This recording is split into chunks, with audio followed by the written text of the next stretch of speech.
We're rolling. We're rolling. We're live. Hi, everybody. We're going. All right. They just see all they're seeing is our little mug right there. Okay. I see. Well, first things first. Me side-eyeing you. Oh. First things first. No, it's all good. We got to thank Westwood Avenue. Westwood Avenue. Yep. I'd like to say thank you. Yeah. Thank you. This is going to be a good one. I can already tell. That's right. This is by far the best plug we've done so far. You're fitting right in, Andy. Let the kickback start. What do they do? What do you need? Why do we need to call Westwood Avenue? Westwood Avenue is the marketing think tank firm here in Nashville, Tennessee. If you got any stories you need to tell, you're trying to build your branding, trying to get your product out to market, you're trying to figure out how to tell your story, check out Westwood Avenue. Give Tom a call. He'd love to sit down and talk with Tom a call. Give Tom a call. He's a good boy. He'll take care of you. Go to westwoodavenue.com and check it out. Without further ado, a doo-doo baby, we're going to roll.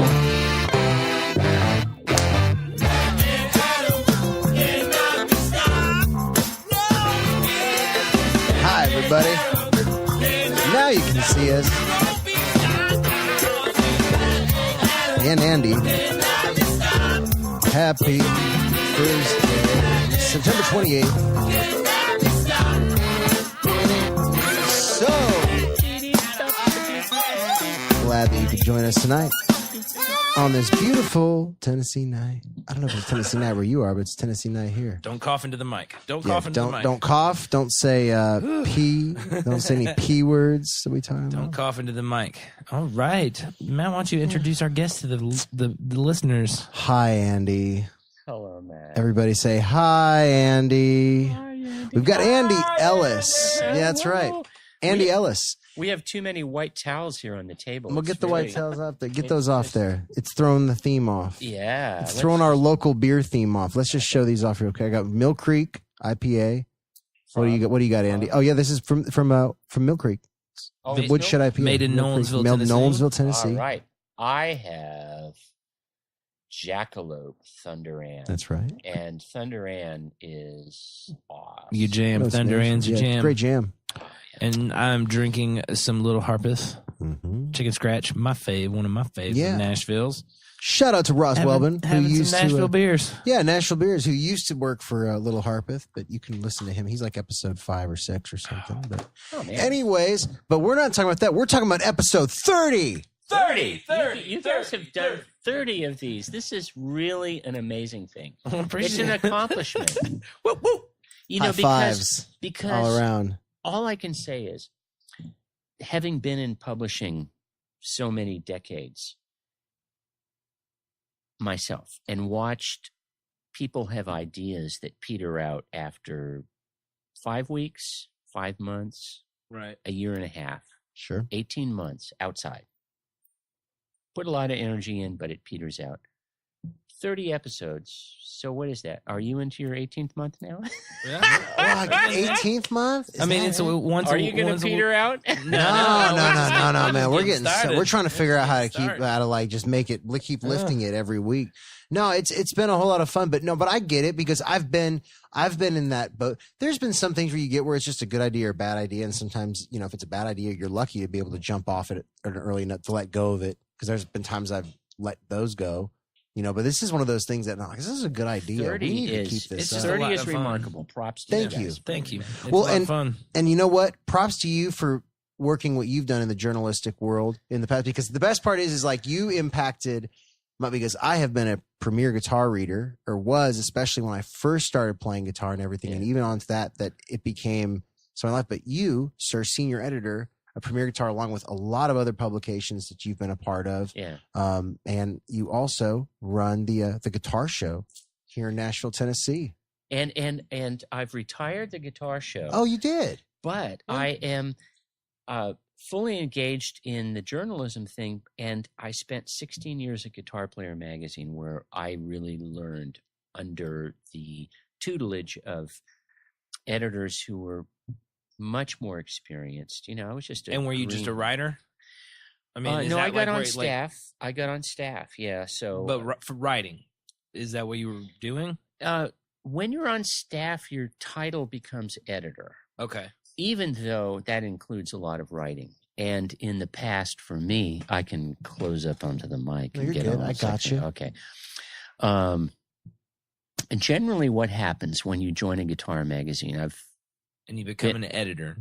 I've joined 2 guitar magazines, and before that, Keyboard magazine for 2 years, which was part of the big company that owned Guitar Player. So anyway, when you join on staff, you get an editor badge.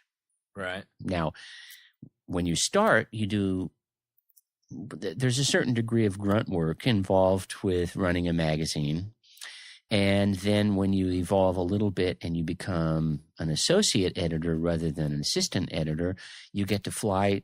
Back in the day when they had budgets, you could get to fly and do interviews. And I did a lot of writing. That's cool. A lot of writing and a lot of flying and a lot of going places and meeting amazing guitarists. And this was all for Guitar Player magazine. Yeah. So this was right. Was this like your first gig in the journalistic world? I did do 2 years at Keyboard. Journalism. Wow. No, journalistic. Okay. Yep. I'm all in there. Sure. I had a little bit of. I fell into this. I'm a musician. I had no concept of what it was like to, work on a publication, but I read Guitar Player. I'm a guitarist, and so I read Guitar Player. You're an educated guitarist. Yeah, and I wasn't educated. Actually, I did go to school. But, to wind up on the staff of a magazine that I devoured just to try to educate myself, there were some mysteries in my life, as there are with anybody. I'm not trying to make a distinction there, but there are things that I cannot possibly explain. How is it that a kid who loves guitar at 12 years old and starts to play and wants to be, in the Rolling Stones or whatever, winds up meeting B.B. King? Yeah, right. Having Joe Pass, right? Talking with B.B. King just privately, just pretty cool. Just the two of us, just the two of us. I did not even think about that, like, because when we think, I was thinking about what to talk about, and I'm a big fan of magazines. That's why I got into photography. But like that thought of going, like, I didn't realize that I knew you played, but I didn't even think about, like, okay, you got to interview all of your heroes. No, and sometimes in places that you wouldn't believe, like Ry Cooder's private music space. Yeah. I've been in Ry Cooder's private music space. I'm going to have to plead ignorance. I do not know who that is. I mean, not only do you have to plead ignorance, but you need to plead. I promise you. You have to promise them. Promise them out there.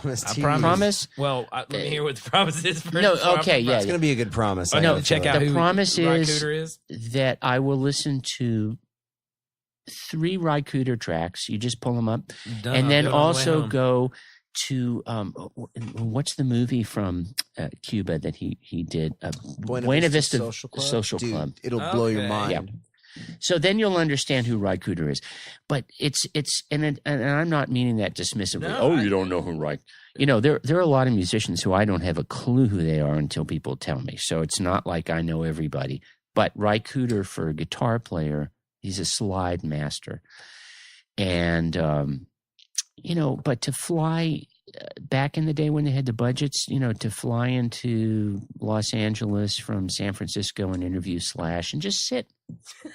Just sit. The two of us. So incredibly cool. There's no publicists. There's no managers. There's no. It's like the stripped down. We're just hanging. Doing this. So what year did you start working for Guitar Player? If you don't mind me asking. No, I don't. Look, I'm 66. Okay, I'm coming off. I'll take my shirt off. No, I'm just kidding. I want an idea of like when you jumped into 1991 at Guitar Player. So starting right at the beginning of the 90s. So yes, like one of the best eras of guitar music ever. No, it's true. It's true. Oh.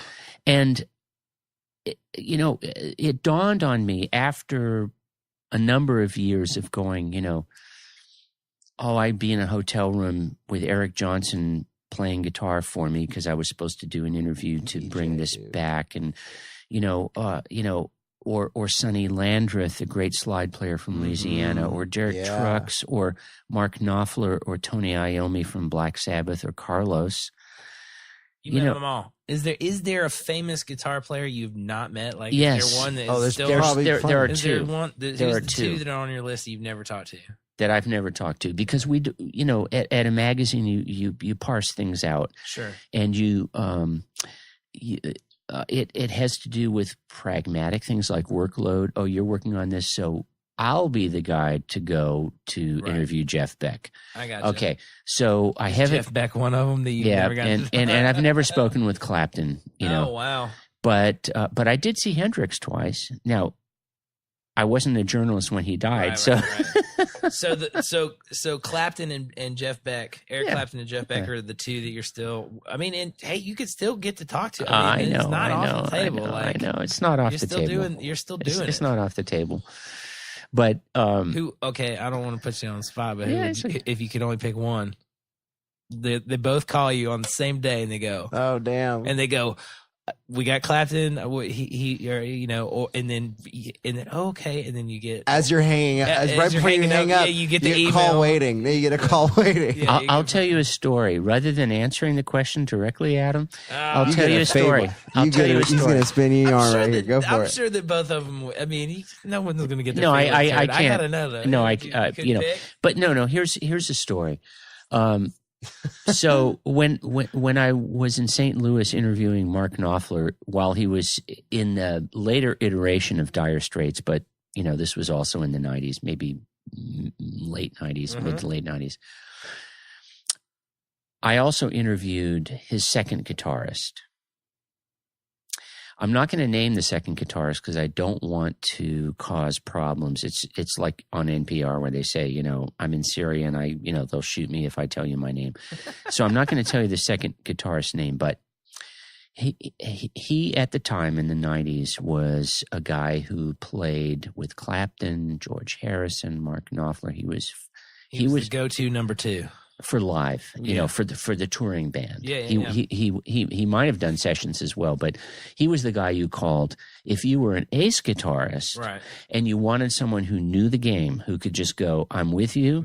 I'm making you look good. I'm not going to try to step all over your toes." And that's a highly skilled. That's the job I want. Okay, that's what I am for Matt. Okay, all right. That's my job for Matt. I try to make him look good. So. The story that he told me, and anyone who wants to look this up could probably, with modicum of detective work, figure this out. But this was a guitar magazine, the internet. It was a guitar player magazine cover story I did with Mark Knopfler. The sidebar was with his right hand guitarist. No duh. So he told me. He said, I'd signed on. I'd signed the contract to tour with Dire Straits 1997, 1998. Gotcha. Somewhere in that realm. The next day. Hold on. Who played guitar for Dire Straits in 1998? I'm just kidding. So he said the next day, I got a call. And it's from George Harrison. Oh. And he goes, Eric and I are going to go to Japan and, would you play? Third guitar. It's George and Eric. George and Eric Clapton touring together, doing some shows together, and he would have been like number 3 in the mix. Yep. Oh, my God. And he had to, down? Yeah, because he'd signed the contract because he's a professional. Yeah. And if you're a professional in this world, even if it hurts, right? Yep. Because if you don't, right? Yeah, that's true. Nobody ever fucking calls you. Oh, you said swearing was allowed. Okay, all right. It's totally good. I cannot believe you fucking said that. Nor can I, but I did. No, that's true. Yeah. Well, I mean, yeah, that's the way. And it's a little bit different in your world because it's just you interview. Like with musicians though, like they sign contracts. Yeah, But I to mean, go out on tour. Yeah. Well, on that level for sure. On that level. I had to shout out to a buddy of mine. I had to find a sub for a gig today, and he came through and was like, "We can do this. We have to survive as players. Yeah, you have to, because you take for those of us out in the world who are striving to be players and professionals. I really want to talk to the teenagers who are just getting their toes in the water. Here's the thing.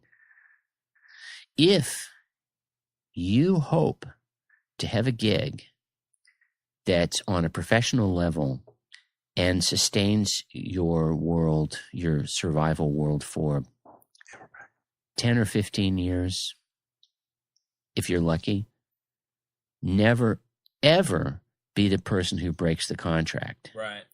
Don't be the person who says, oh, no, I'm like tonight. Oh, yeah, no, I'm going to be there. Yeah, and then not show up. Yeah. What the hell? Yeah, you have to make it right. You have to fix it. You have to make it right. Say, okay, I can't do this, but this guy is as good as me or better. Like, he will get the job done. But in the interview world, like, it's a different person. And, that's a little bit different of a thing. But, I mean. Well, in the interview world, we would have, the way it works is you have, a plan. Okay, for this issue, we're going to do so-and-so. You take this, you take that, And then it's all worked out through publicists. And, if I flew into a city to talk to Brian Setzer in New York, there would be, this is all lined up. So crazy. Golly. It's awesome, man. No, but it is crazy. So when you talk, Adam, it's crazy. When you talk to them, when you it's crazy. Did you change up your approach of how you interviewed someone, or did you kind of have a same kind of a vibe towards your, like, if you were writing an article, did you go, we're going to talk about the roots of like technique, or we're going to talk about your influences, or did you cover it all, or did you have a theme to every interview?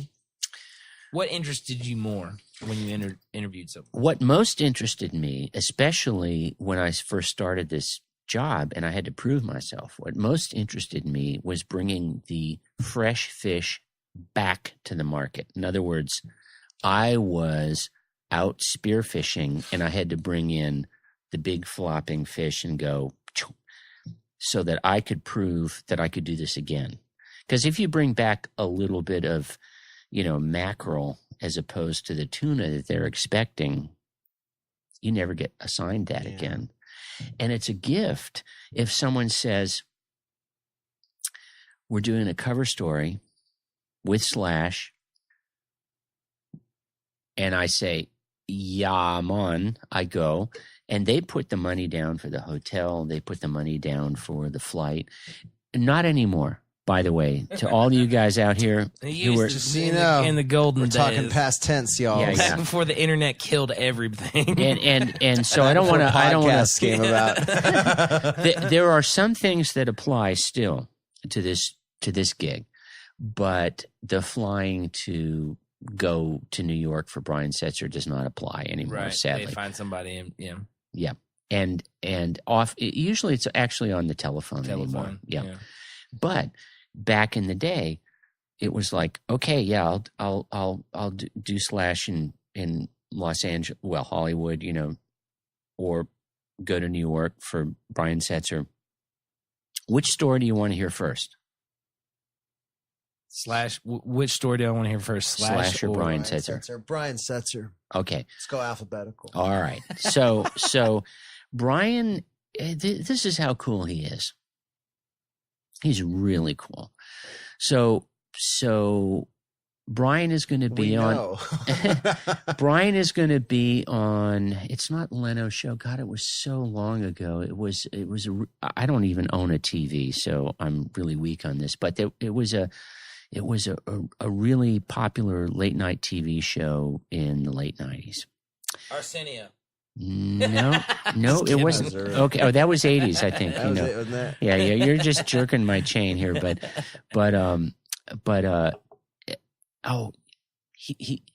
he gets up and dances, and we'll think of him when I tell the story. Conan? Yeah. Conan O'Brien? That would make sense. That was Conan O'Brien. He had a little spiky hair, and it was That's him. That's him. Yeah, it was Conan And O'Brien. a guitar nerd. And I didn't know that. Oh, he's a big buff. guitar nerd. He's a big guitar nerd. So this was the Conan O'Brien show. So Setzer is going to be on, and you could probably look it up on YouTube and get the footage of this show. But not on this podcast. But that day, here's what Brian's day looked like. Guitar Player Magazine interview at, I'm making this up, but 3 p.m. But a photo shoot at 2:00, and then show up at the Conan, and I think it was NBC, and it was the Black Rock, or is that CB? I don't know. 30 Rock. So it was right down in NYC. Black Rock. So it was, and then show up. So I saw his schedule. His publicist, was guiding him through all this. So here's how cool Brian is. I show up, fly in. Oh man, I love his playing, but I have to put on a good face. This is part of what you're asking, is how do I approach this? By the way, not only was it a cover story, but it was a lesson, which meant that I not only interviewed him, but I also would ask him things about guitar and playing, and then later transcribe it into a musical, some pages of musical tab in the back. Yeah. If you're a guitar player, you know exactly what we're talking about. If you've looked at any of the magazines, that I swear, it's absolutely. I know it is bizarre, like the how many of those magazines I've bought and looked at, but the tab that I was producing was unique in the sense that it wasn't somebody's song. It was, I would ask Brian, this is the nut right here. I would have to study up on Brian's playing well enough to be able to say, they're promoting a new album, so I would definitely sort of orbit around songs on the new record. Yeah, sure. Not something that he did 7 years ago. Yeah. Hey, when Stray Cats try. Yeah, exactly. This is what you do not want to do. What you want to do is be relevant. Remember that time? Artists want to remain. So that's part of the question is talking about relevance with the artist. Yes, because my number one goal is to have the artist I'm interviewing fired up and enthused. Yeah. If I ask the same questions, which you were alluding to earlier, Adam, before we went on air, the sort of standard questions that if an artist comes into, if Brian Setzer was flying into XYZ town, in Ohio, then generally the local newspaper would, say, so when the Stray Cats was standard questions. Okay, right away you take a big scraper. Ever lived in the Northeast in a cold winter where you have to take scraping? No, I have not. Nope. Never will. Where the ice is on if your everything windshield. Keeps melting up there and it gets warmer, I might. Maybe, but not now. All right. So here's what you do. You pour hot water over the windshield and then scrape the ice off. I have to do that to all the standard questions. Nuke it just...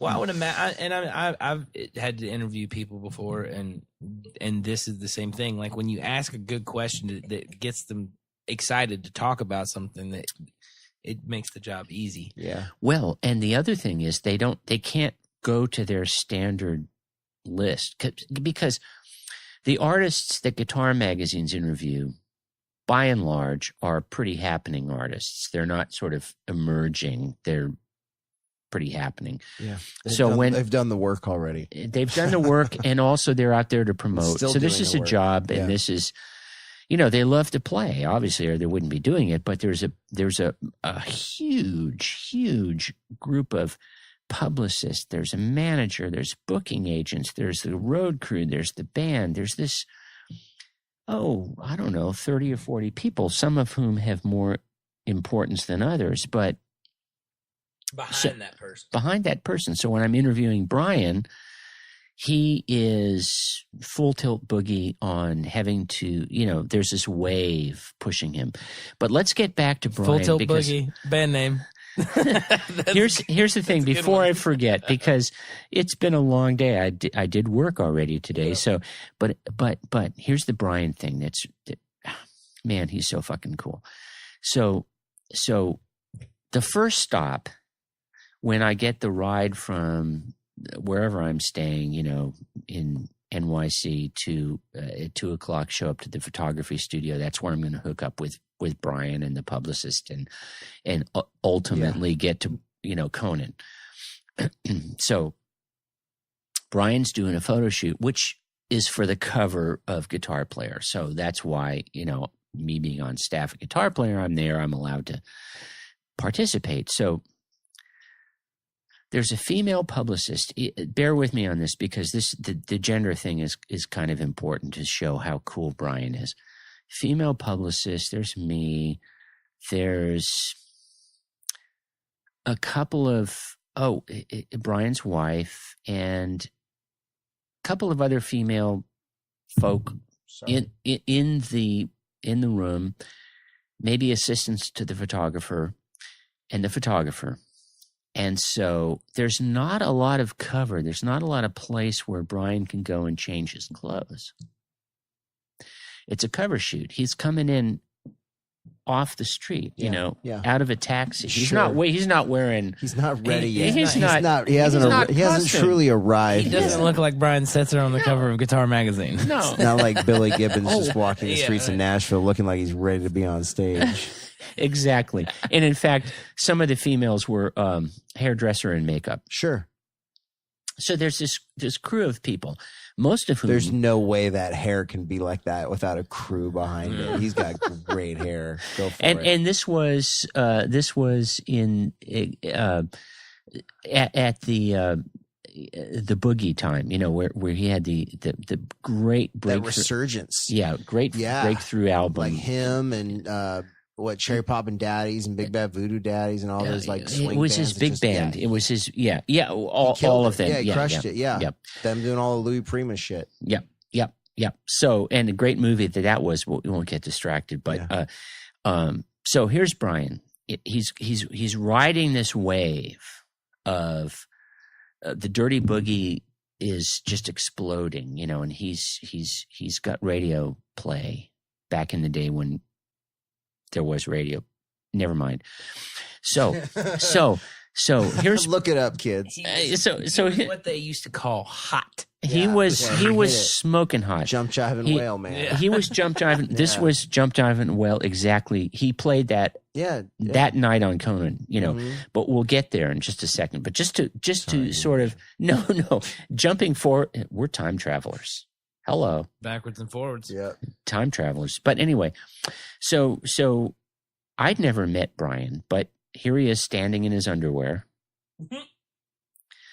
as he's changing his clothes, as all the people around him who are trying to be respectful and discreet, but there's no place to, he doesn't have a dressing room. He just has to strip down. He's in his undies, he's not Stark. What kind of he's in the studio didn't have a bathroom? Everything is on the clock. Right. He just did it. He just did it. Yeah. He just did it. Just to go. Everybody was cool.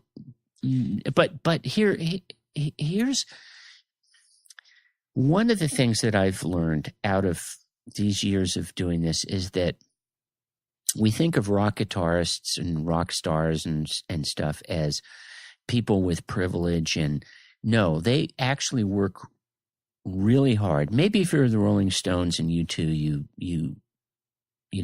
have privilege at this point, but with Setzer, man, even though he was riding Jump Jivin' Whale, he had a 17-piece band to pay. Yeah, still does. Yep, and he's getting the job done. Guitar Player Magazine's here to interview me. I'm going on Conan tonight. Hustling. I've got to get dressed for the photo shoot. photo shoot. He's a model at that point. You know, he's got his Gretsch. He's, you know, posing, doing different things. Whoosh, and that goes. And then we roll off to the next event, which is the Conan O'Brien backstage place, where management comes to me and says, Brian needs to take a nap. Understandably, yeah. No shit. But they say, okay, so we'll do the interview at, I'm making this number up, but you know, at 5, because they shoot it before, and then I don't think it was live TV. I think it was shot live and then broadcast. Uh-huh. So I'm just picking a number. I'm just at 5, we're going to do the interview. So I've seen Brian in his underwear. I've seen the photo shoot. I've seen the hustle.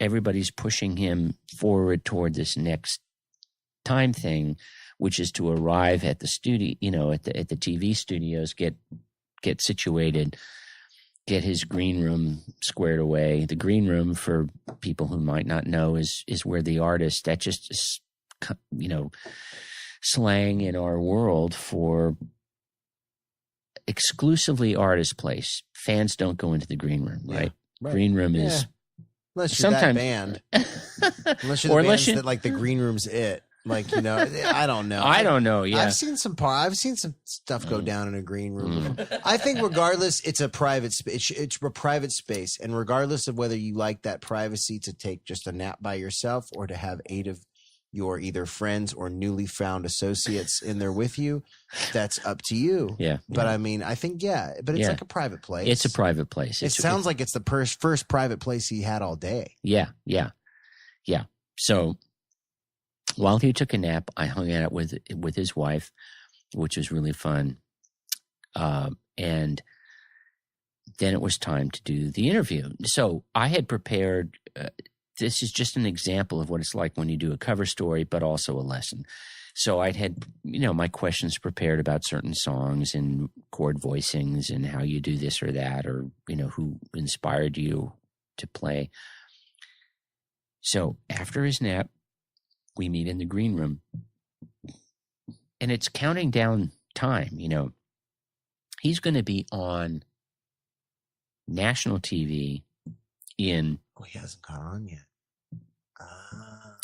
He took a nap. Gotcha. Okay. Came in to do this guitar player thing. Yeah.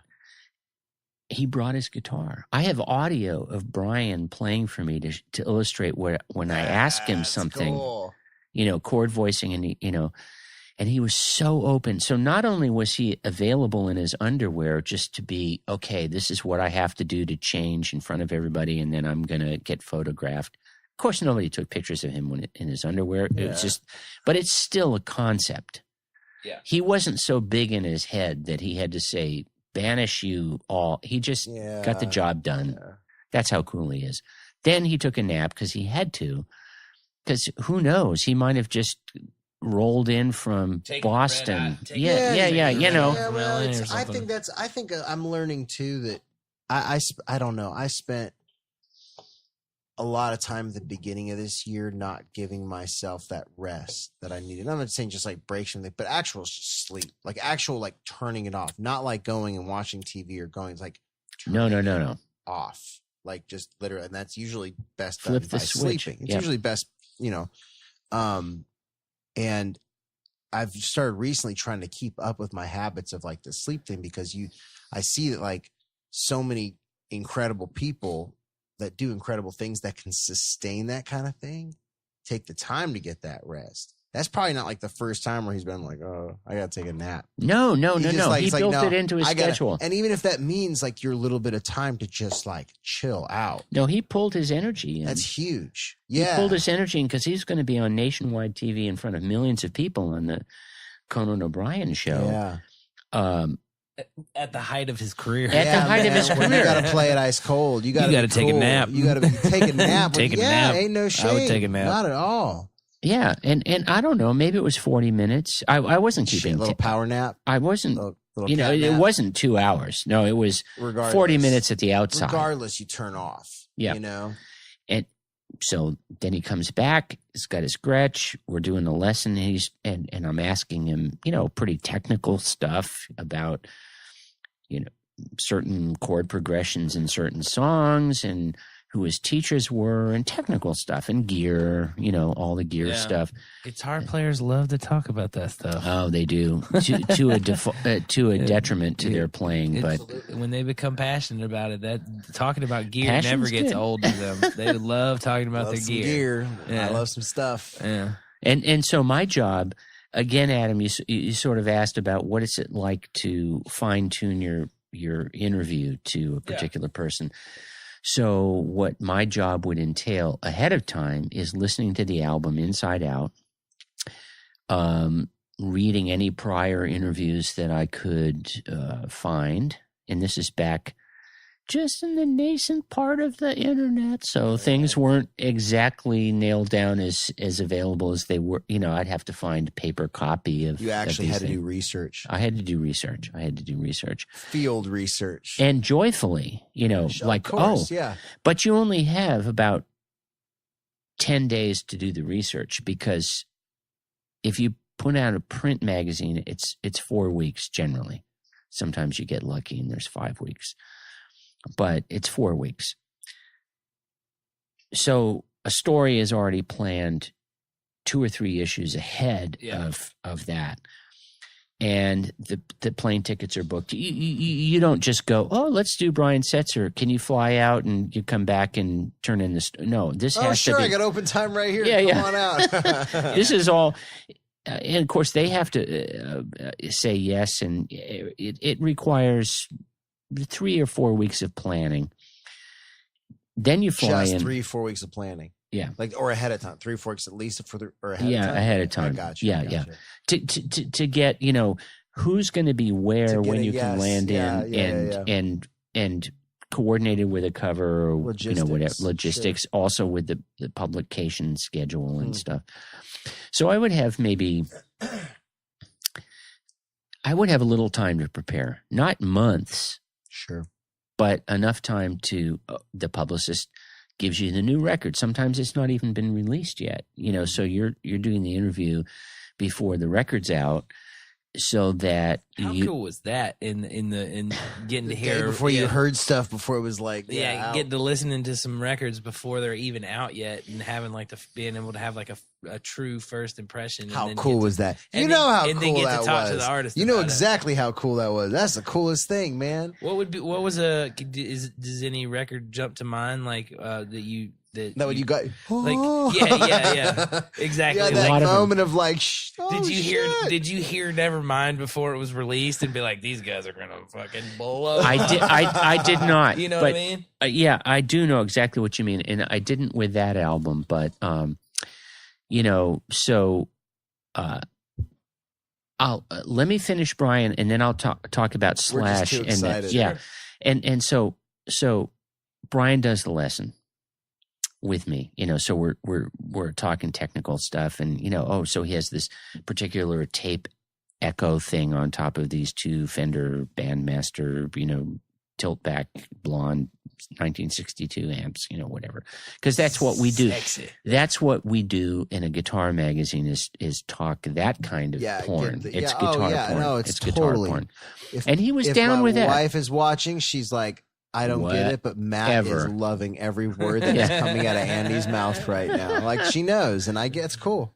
I get it.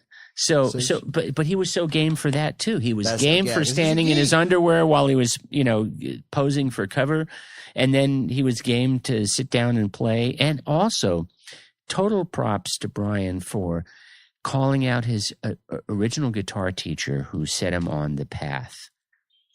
And he called the guitar teacher out by name, and I made sure I got the spelling and looked it up afterward. I mean, so this guitar teacher, whose name I can't recall at the moment, but, was working with Brian when Brian was 15, 16, 17. And Brian's a star at this point. He doesn't have to say, oh, yeah, Mr. QWERTY, Sure.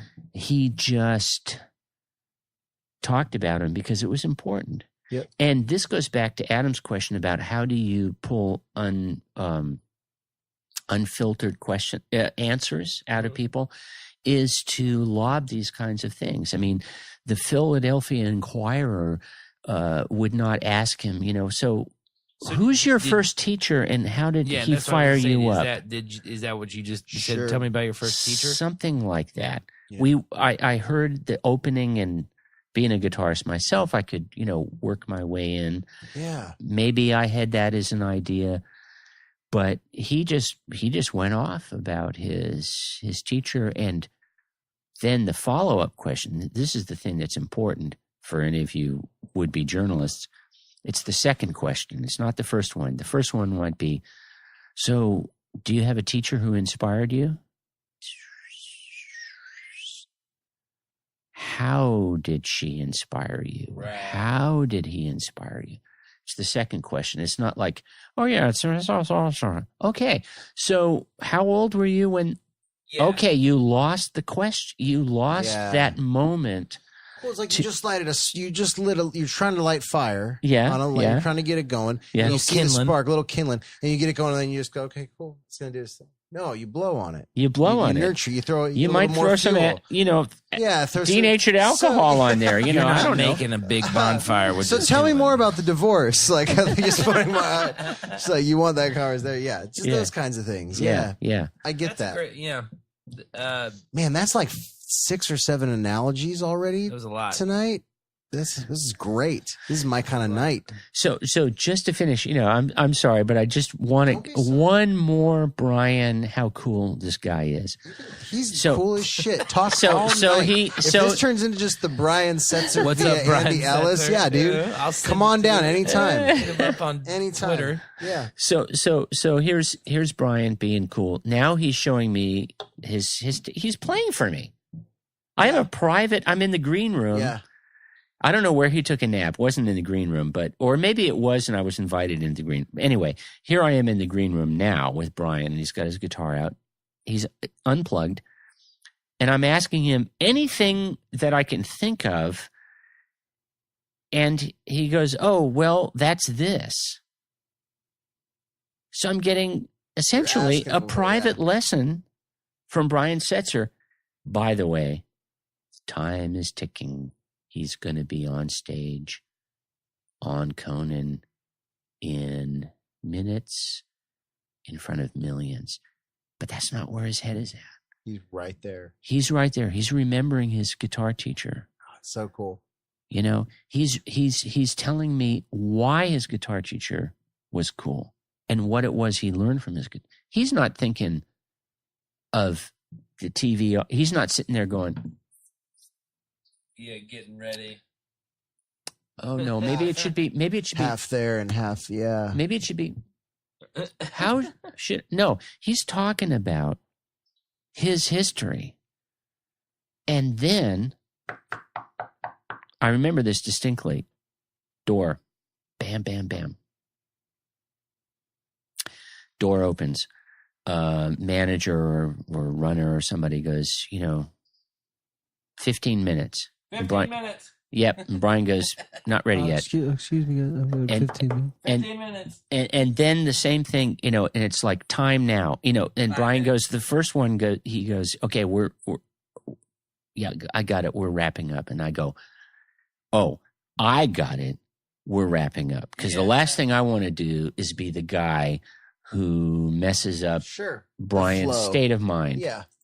So, okay, it's time for me to leave. But no, Brian is still, he wants to let me finish. He wants to finish. And then the second, and it's whatever the countdown is, 10 minutes.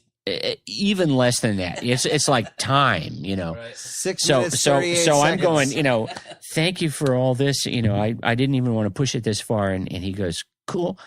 And I scoot out and actually get a chance to sit in the audience.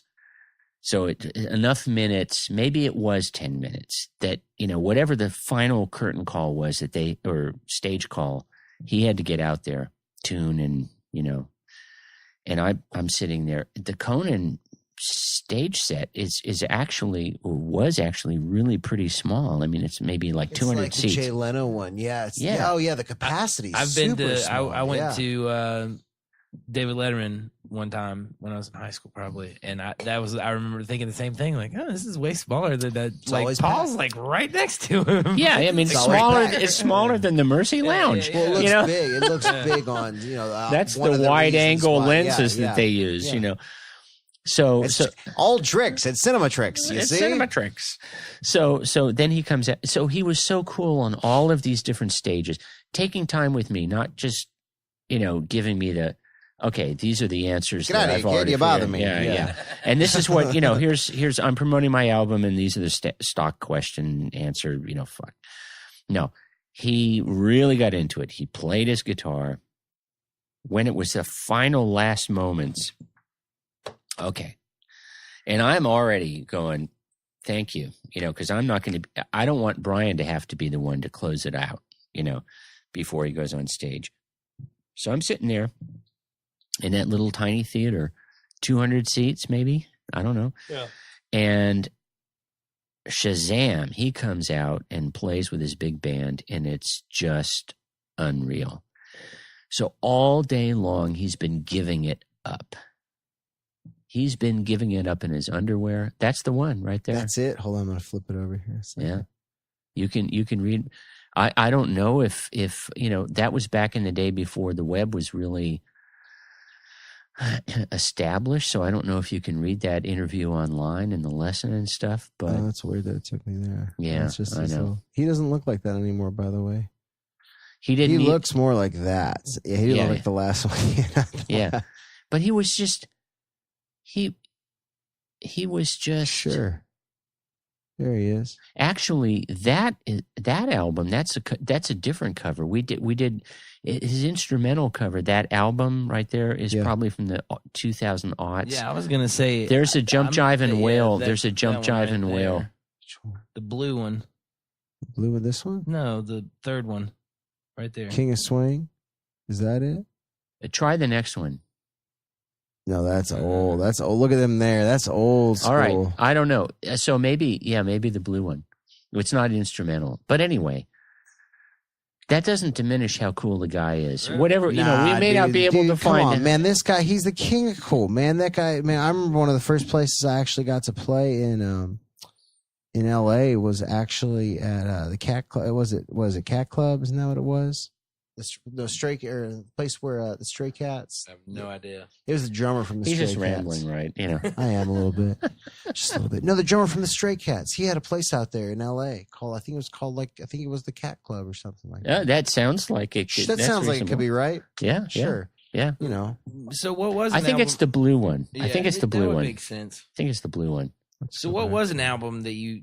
Is there a significant record that you got like a sneak peek to that you were reviewing before it was released, and then you there's some, and you listen to it and you're like, oh man, this is gonna be a big record.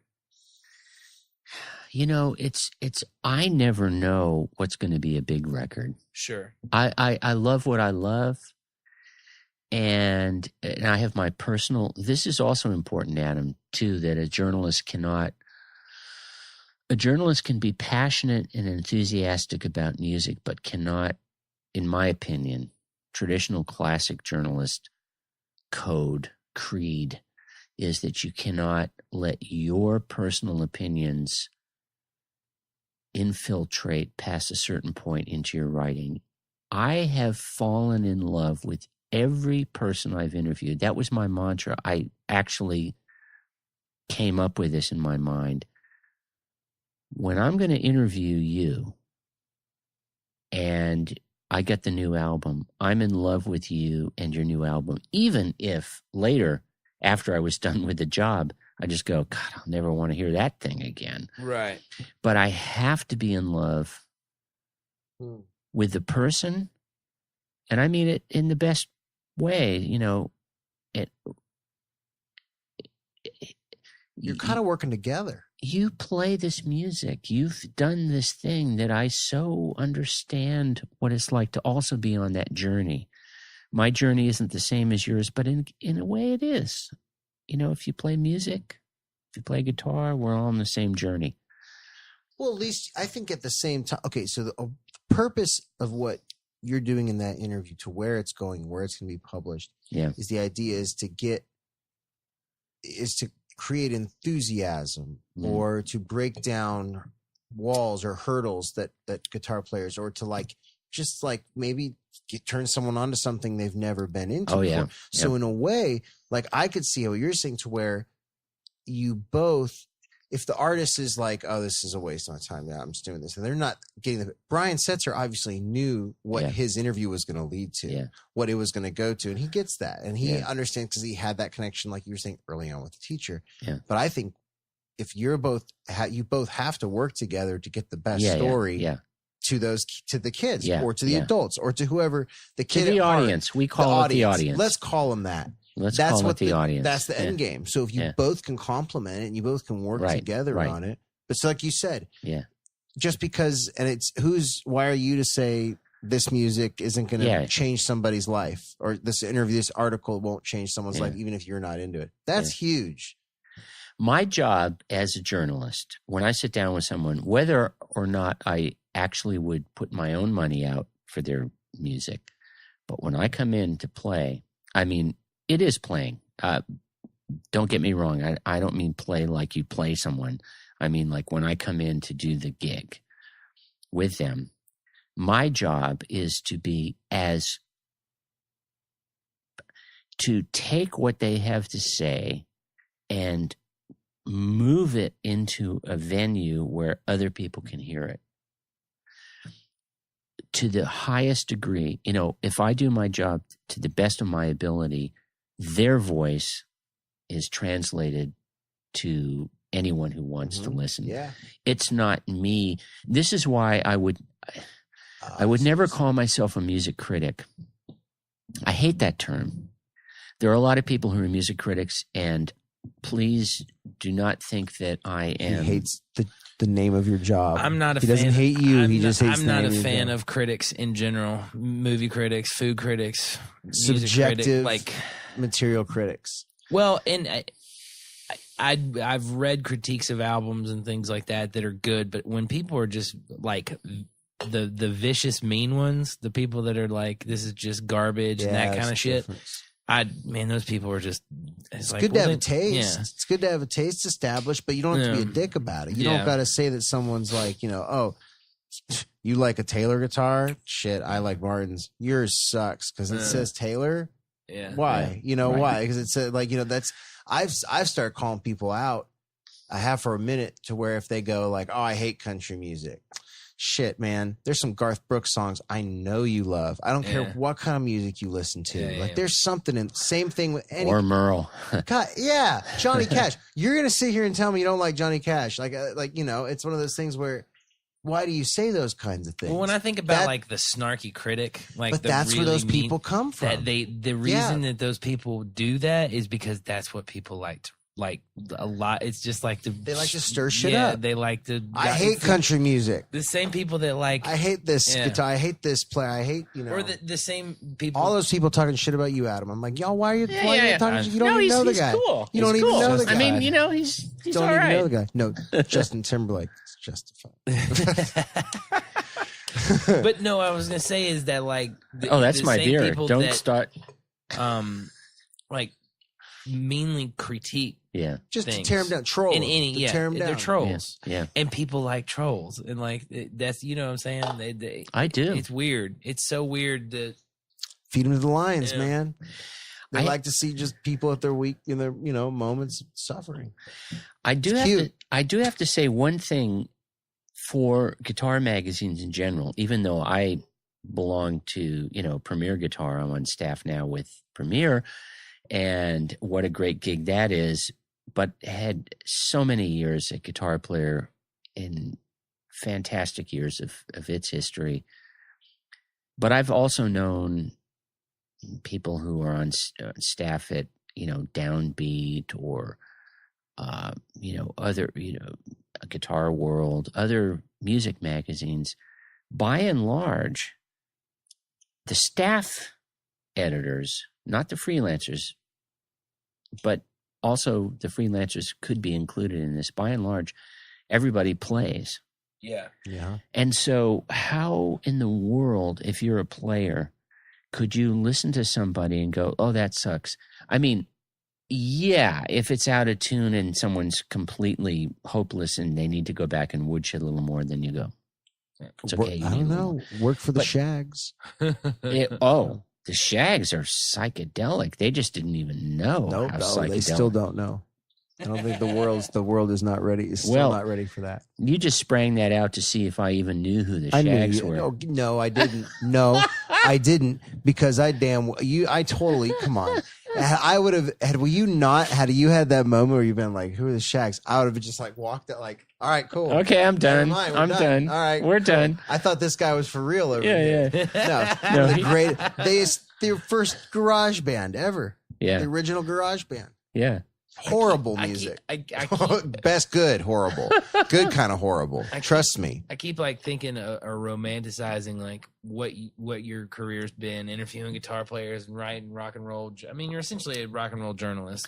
I am a rock and roll journalist with the guitar lens. And like I keep thinking of like, man, I wonder, are there any stories of like you go and you meet like so and so.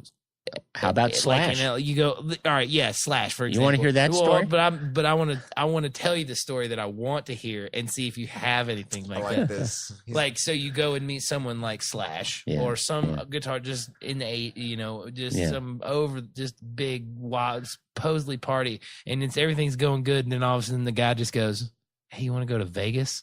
And you like roll deep with him for like a night or something. Like you just like no, like that. over the top. Mm-hmm. Like he's like, I'll show you what rock and roll is like. No. I never took my pants down with anyone that I interviewed. That's awesome. I always went in because always for this type of thing, I'm on salary. Yeah. So it's Hunter S. Yeah. Well, I know. You better get the story. But I don't think. No, actually, Hunter was not on salary. He wasn't. You're right. He wasn't. He's a freelancer. Freelancer. You're right. I take it back. When you're on salary, you represent the entity that pays you. Sure. And they gave me carte blanche to get all the truth from these guitarists and flew me out and paid hotel and food and stuff like that. But the last thing I would do is like blow my assignment. Yeah. I sort of felt like the SEALs and the Marines are going to hate me for saying this, but I sort of felt like a Navy SEAL dropping into a zone when I would fly in to do a job. I had to really make sure that I had my recording equipment, the batteries and the spares. Yeah. And I had to do my plotting of, I had to have questions that I didn't have to adhere to, but I had to have contingency programs, really know the subject matter really well. It's like dropping in on a target. You do your homework, or otherwise you're going to fail the mission. Yeah, sure. Yeah, it will show. You said it'll show. It'll show. And I just would not allow myself to fail the mission. So I would drop in there and do the stories. But it was always understood that when I left my journalism, I took that with, I've never partied. I've partied with, yes, I've partied with rock musicians, but not people who, at the time you were interviewing. Yeah. Gotcha. Business is not mixed with partying. Yeah, I feel you. For me at all. Or at least, it might be for some people. Don't get me wrong. Don't get me wrong. I have partied with rock stars. rock stars. Just not the ones I was interviewing. I didn't say rock stars. I said rock musicians because no, I haven't partied with rock stars, but rock musicians and hardcore bikers. And, you were talking, yeah. Okay. Just... Where did you grow up? What part of the country are you from? I'm not. Yeah, he's not. That's okay. I'm not. I left this country at 9 months old and went to live in Beirut, Lebanon. No shit. Wow. And then came back for a couple of years, nursery school, kindergarten, first grade, and then went back to Beirut again, second, third, and fourth grades. And then Paris, France, fifth, sixth, and fifth and sixth grades. Are you a military kid? Journalist kid, but the same schedule, the same 3 years of rotating, exactly the same. So all my classmates in the American schools in these different countries, and then it was Germany after France. So, you know, so your dad was a journalist? Yeah. I guess he was. Why was he in Beirut? Just covering? No, he was the bureau chief for the Christian Science Monitor, which at the time in the 50s and 60s and 70s, when I was his kid, you know, was an established. It sounds like a religious paper, but it wasn't. But it was an established newspaper right along with the New York Times, Herald Tribune, Baltimore Sun, Chicago Tribune. My dad, you can look this up on YouTube, was the Reagan-Carter debate. He was one of the journalists, the three journalists in the Reagan-Carter debate on TV when they did that. Really? Yeah. So that's... I guess that's a moderator? No, well, they had that. Barbara Walters was the moderator, and there were three other journalists with her. So there were four journalists.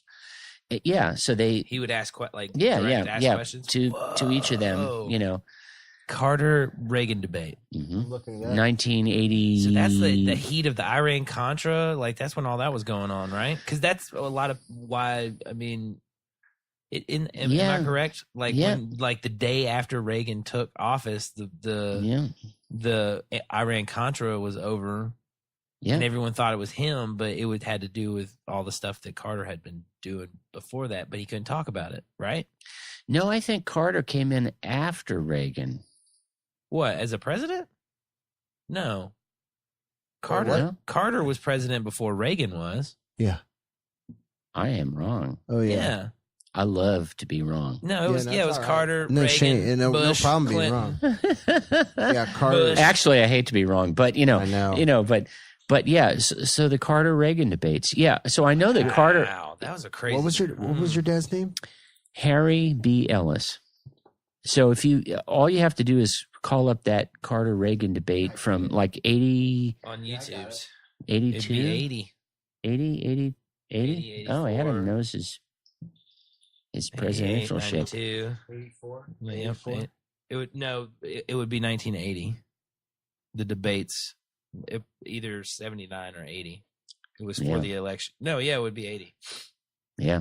Yeah, that's one thing that I do pay attention to a lot about, and I try to never talk about it, but I do pay attention to it a lot. Well, as you should. But I also I love old documentaries, and like I've seen stuff about I watched a documentary about the Iran Contra and just knew that or the hostage crisis. Yeah, which is a crazy story, man. So I know. My dad's there. Look at that. Hold on, I'll switch it over here in a second. That's cool. I think I can do this. Oh wow. So he was an editor for a newspaper in Lebanon. Short answer. Well, it was an American newspaper, right? The Christian Science Monitor, but he was the bureau chief, and this was back in the day when newspapers would plant. So are these the? Okay, hold on. This is back when newspapers would what? It's not him, is it? No, those don't look like familiar faces. I'm not sure if you have the right. We have to find the one with Barbara 1980 Walters. presidential debate. There's multiple debates. Make sure it's the one with Barbara Walters. Are you kidding me? Man. I'm just saying that's the we're doing your research, man. I mean, this is your YouTube journalism. Doing your research, getting to the heart of the story. And you tell me you had to work harder than this to get info back in the day? This is ridiculous. Are you kidding me? Everybody would have quit. No, but my generation is. Here's what I used to have to do if I was editing a story at the Guitar magazine. Uh-huh. We had print books that were the size of this many inch 4-inch 3-inch 4-inch books that would list all the jazz albums that have ever been recorded up to that date and all the rock albums that have ever been recorded up to that date. I mean wow. It's just insane because if I needed to find out who played Miles guitar? Davis with John McLaughlin? Yeah. Was that 68 or was it 69? 69. Yeah. it used to be in print. And so I'd have this volumes of stuff on a bookshelf in my office, and I'd have to go stop editing, go over and research. Because we didn't have fact checkers. Sure. We were the fact checkers as well. Oh, yeah, okay. Kind of Blue was here, but then, Bitches Brew with Miles, with John McCall. Okay. Oh, yeah, that's this. Okay, that's good. And then I'd move on. You go back and you leaf through pages. There's something nice about it in that it requires some effort on your part, and if you put effort into something, you come away with a better product. A better product. Yeah. If it's your music, if it's your playing, you put effort into it. Sure. You want it more. You want it more. You want more invested. Yeah. Yep. I hear a lot of old school guitarists talk about that with dropping the needle onto the vinyl, because before we had a way to loop a section, if you wanted to learn a particular passage, a solo from your particular favorite guitarist or a sax player or something, the only way you could loop back in vinyl was to pick up the needle and drop it back to where you eyeballed. This is where it's gonna, and where it's supposed to be. Yeah. And you and I remember that. I remember, oh my God, Fresh Cream came out, and I want to learn the solo to I'm So Free, so I need to drop it over and over again. And my grandparents would be knocking on my bedroom door. What are you doing? Right. Because I'm just it's no, you don't understand.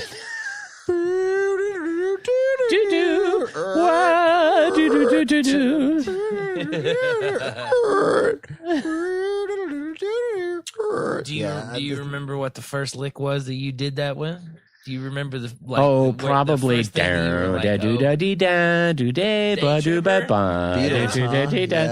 yeah. That was the first guitar riff. Probably. I mean, it wasn't the first guitar riff that I wanted to learn, but probably, yeah.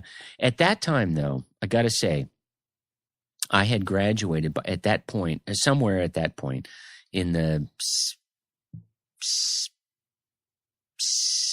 sixth or seventh grade, a reel-to-reel Grundig tape recorder, because I lived in Germany, so I could do quarter-inch reel-to-reel tape.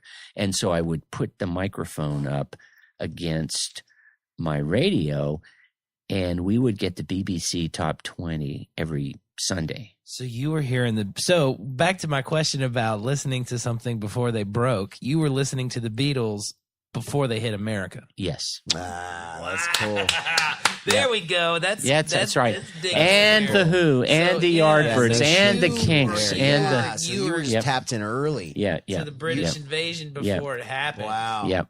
That's exactly right. Yep. I remember the week that the Who and the Yardbirds entered the BBC Top 20, and the Who was Can't Explain, and the Yardbirds was For Your Love, simultaneously, and they sort of fought each other up to the top.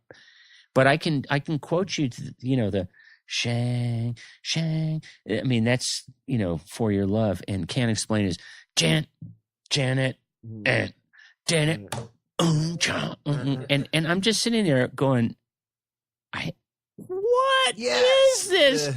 My little Hagstrom guitar No, I had to plead for an electric guitar. You were a classical guitarist, right? Initially, yeah.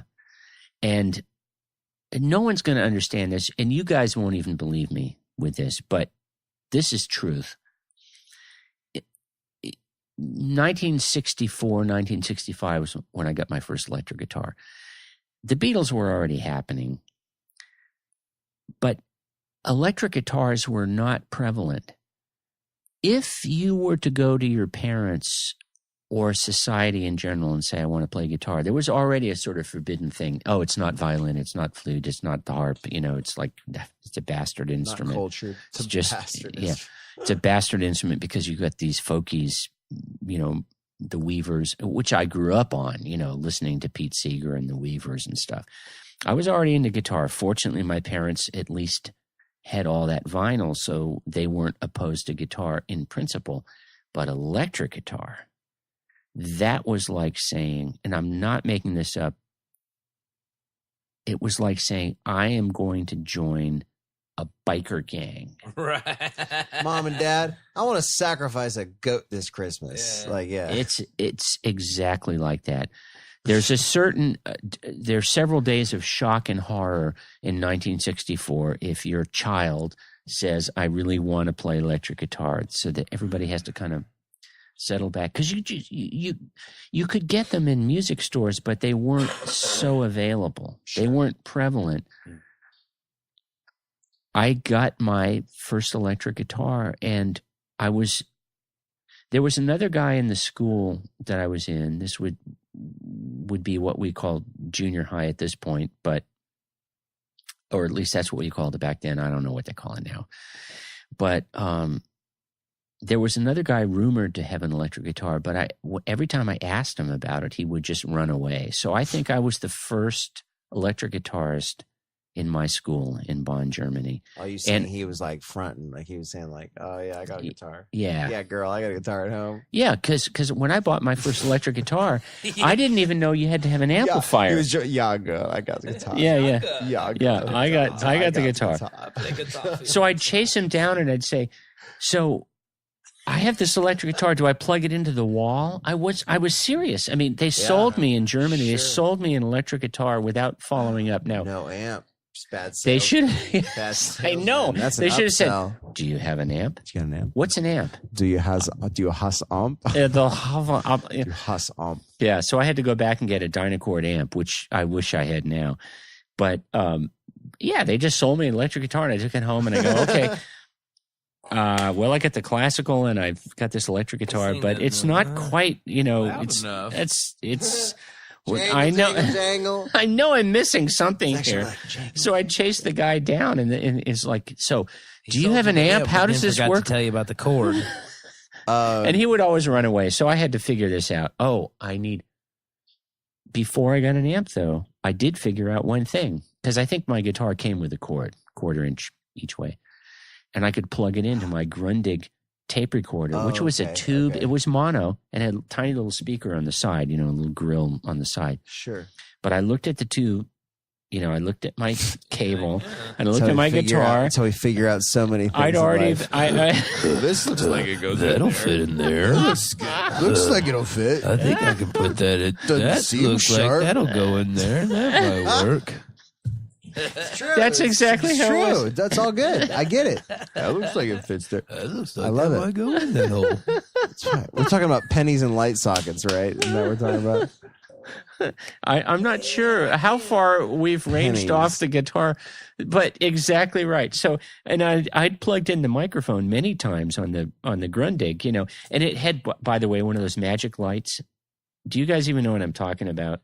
Well, what do you mean by magic? Like a light that says that it's on? You don't know what I'm talking about. No idea. Adam? No, I have no idea. All right. For all of you out there who are my age. No. It wasn't just magic light that. It wasn't just Grundig. It was the way things worked at that time. There was a meter. I'm trying to describe this to my best ability. That was a little rectangular thing with it was green typically, and the louder things got, the two sides came together and merged. Ever seen this? No. Okay. No idea what you're talking about. All right. So this was the meter. It wasn't a VU meter. No, VU meter. Yeah, that's all I could think of. No, it's a light that when loud sounds happen, the left and right sides of this illuminated, it looks kind of almost like a level if you're trying to level on a ruler, to build shit, with the bubble level. It's that kind of thing. It's just this little, it's a little tube with a level, magic light, and boom. So it had, this Grundig had the magic light built in. So I was used to, plugging in a microphone, and I thought, okay, maybe I can. Yeah, that something looks like that. Very much like that. Okay. Damn, that's cool. Yeah. So I plugged my guitar into that, and guess what? I could sound like the Kinks pretty much from the get-go. So because it was, what you know, a so 3 you would watt. actually go and buy a reel of music?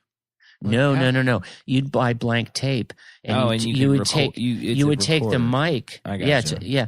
up to the radio.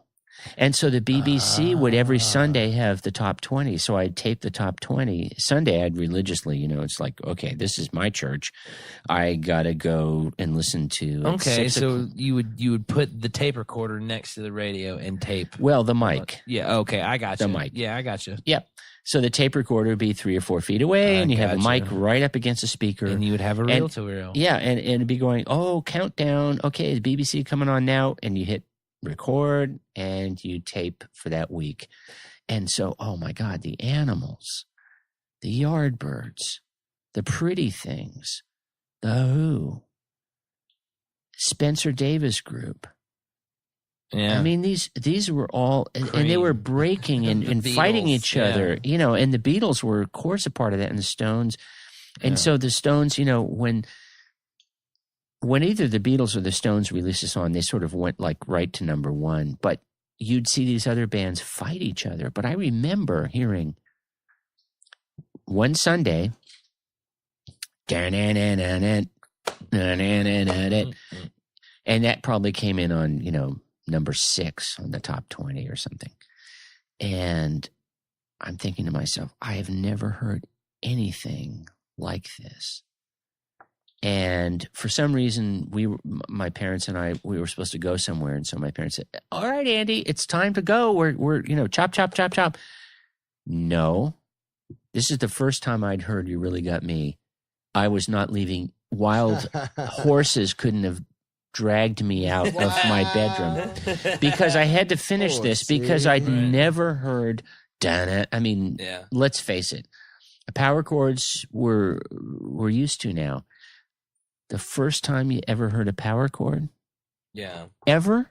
Yeah, just ever? Yeah.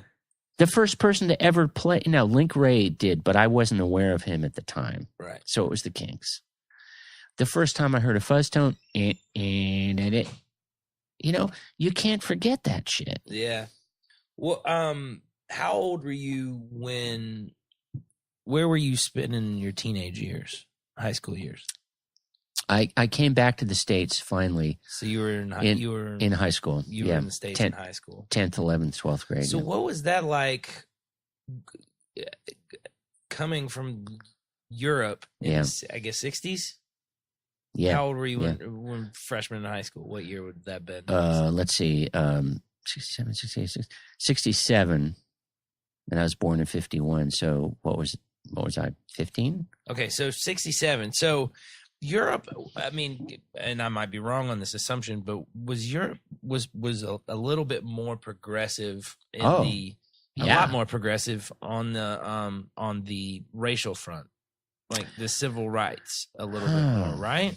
Interesting. I mean, because I remember when I read Miles Davis's autobiography. Oh yeah, I know what you mean. I remember he liked talked to a go. lot. I loved to go he to could Europe go to Paris to play. and Denmark. He felt like he was more respected as an artist and a human being. Yep. And wasn't harassed, as opposed to back in the United States. So what was that?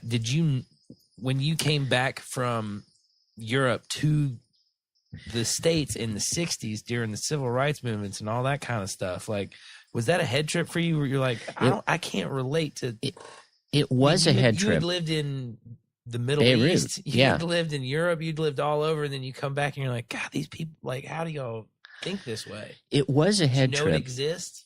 But what I hadn't understood was, I'd lived in the Middle East, so I'd lived in the Arab world, but I hadn't really, over in Europe, lived in a black and white American world. Right. The only time that really I went to school in an American school with black and white Americans was in Germany, because at the time when I went to school, there was East and West Germany. So I went to school in Bonn, at the capital of West Germany at the time, and there was a big Marine base, and that was the first time I met black Americans. It coincided with, so that would be with me in junior high. And it coincided at the time when Memphis soul music was starting to emerge. And that was the first time I ever saw black and white Americans. And this is, we got to hand it to Booker T and the MGs, you know, coming out of Memphis. Four-piece band, Steve Cropper, Dick Dunn, Booker T, and the drummer, you know, I'm blanking on his name, but he's one of the greatest drummers in the world, you know, integrated, black and white.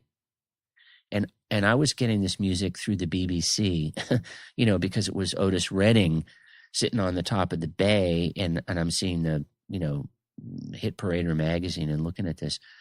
So it wasn't until I came back to the States that I began that odyssey that you're talking about, which I so distinctly believe in now, and why, though I was... Steve Potts was the drummer. No. Jackson. Alan Jackson? No, not Alan, but Jackson. So Booker T and the MGs? Yeah, the original. Yep.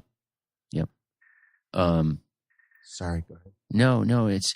But this is why I love to live. But I mean, how much of a head trip was that? It was a huge head trip. When you came back and you saw the divisiveness, and you were just like, did you know about it? Like before you like Adam? Did you know? I lived in a time when cities. No. When I tell younger Americans what was going on in the 60s, cities on fire. You know, National Guard shooting down college students. Oh, yeah. I mean, I lived at that time. I had a Vietnam War draft card, you know. This isn't history. This is life at that time. There was incredible racial struggle.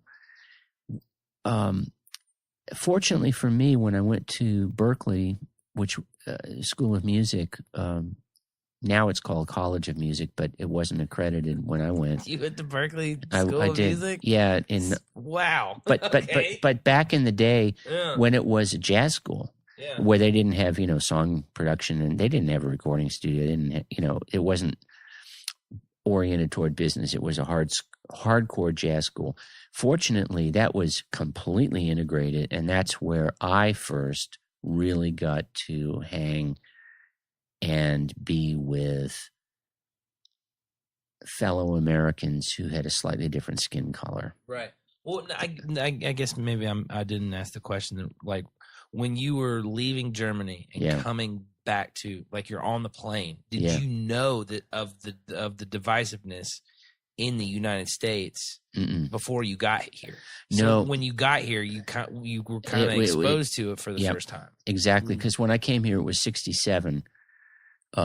As opposed to being raised around it. Right. You see what I'm saying? Right. I understand exactly what you're saying. I landed in the middle of something I didn't really quite understand. Yeah. And even to this day, I don't feel like a completely integrated American. There are so many cultural things. When I say integrated, I don't mean we're not talking skin color. We're talking culturally integrated. Because there are so many stories and things that people have of my age, you know, of like, oh yeah, howdy doody.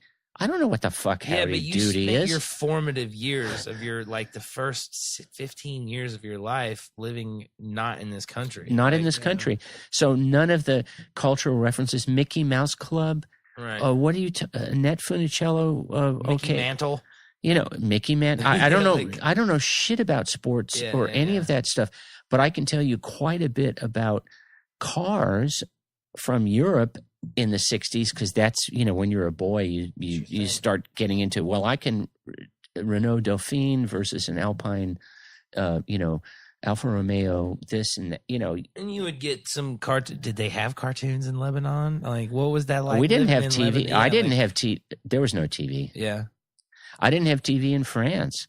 The first time my family had TV was in Germany, but there really wasn't a lot of TV to watch on German TV in the 60s. We're so spoiled. Did you speak the languages, any of those languages? Ambition, yeah. Je peux parler un peu français. And anyone who speaks Arabic will know how jive what I just did was. I counted to 10. I can also call you crazy. Should I in Arabic? Sure, go for it. Wouldn't be the first time. Inti majnuni katir. I said you were very crazy. You were right. Yeah, So, Are you like? been around. Were you just throwing out the only phrases you know, or you could go? no, with Arabic, We could go down to Istanbul and get No, some no. hummus, and you could talk with the waiter. no, I can't. And, Anymore? anymore. Yeah. But there was a time when I was really young, in my infancy, toddler type age, when I was equally fluent in Arabic and English. But that wasn't very fluent in either one, Yeah, you know. right. Because, But- you're- but I you're was- also learning. Yeah, sure, understood. But That's why you need 1 to 10. Yeah, Yeah. but still, even on though at an early, that's a far different environment than probably most. Because once you settled in the States, you had a much different experience than what most typical would be. I don't know. I hate that. Again, typical experience to say something. No. But I get what actually, you're saying. Matt, it's true, because I still feel kind of a little bit isolated. There's so many cultural things. You should. You've interviewed Santana and Slash and Baby King. Yeah, you should feel like you're a little different or have had a different experience than everyone else. Yeah, sure. I can tell you a Santana story too if you want it. Yeah, come on. All right. So Give it to us. All right. So here's the beauty of Carlos Santana. The first time I interviewed him, so I have 2 Santana stories, and I ramble, so I'll try to make these succinct. But the first time, I drive over to, San Rafael is where his headquarters were at the time. And so again, you have an assignment. I just came across from, across the Bay Bridge over to San Rafael, because I lived in San Mateo, so across the bridge. But this is before the internet, so you have your little map, and you're driving, and you go take a left turn. You have to map it out, with using a map physically. Yeah. So anyway, so I drive. No, seriously, that's what you have to do. It's just when you talk about.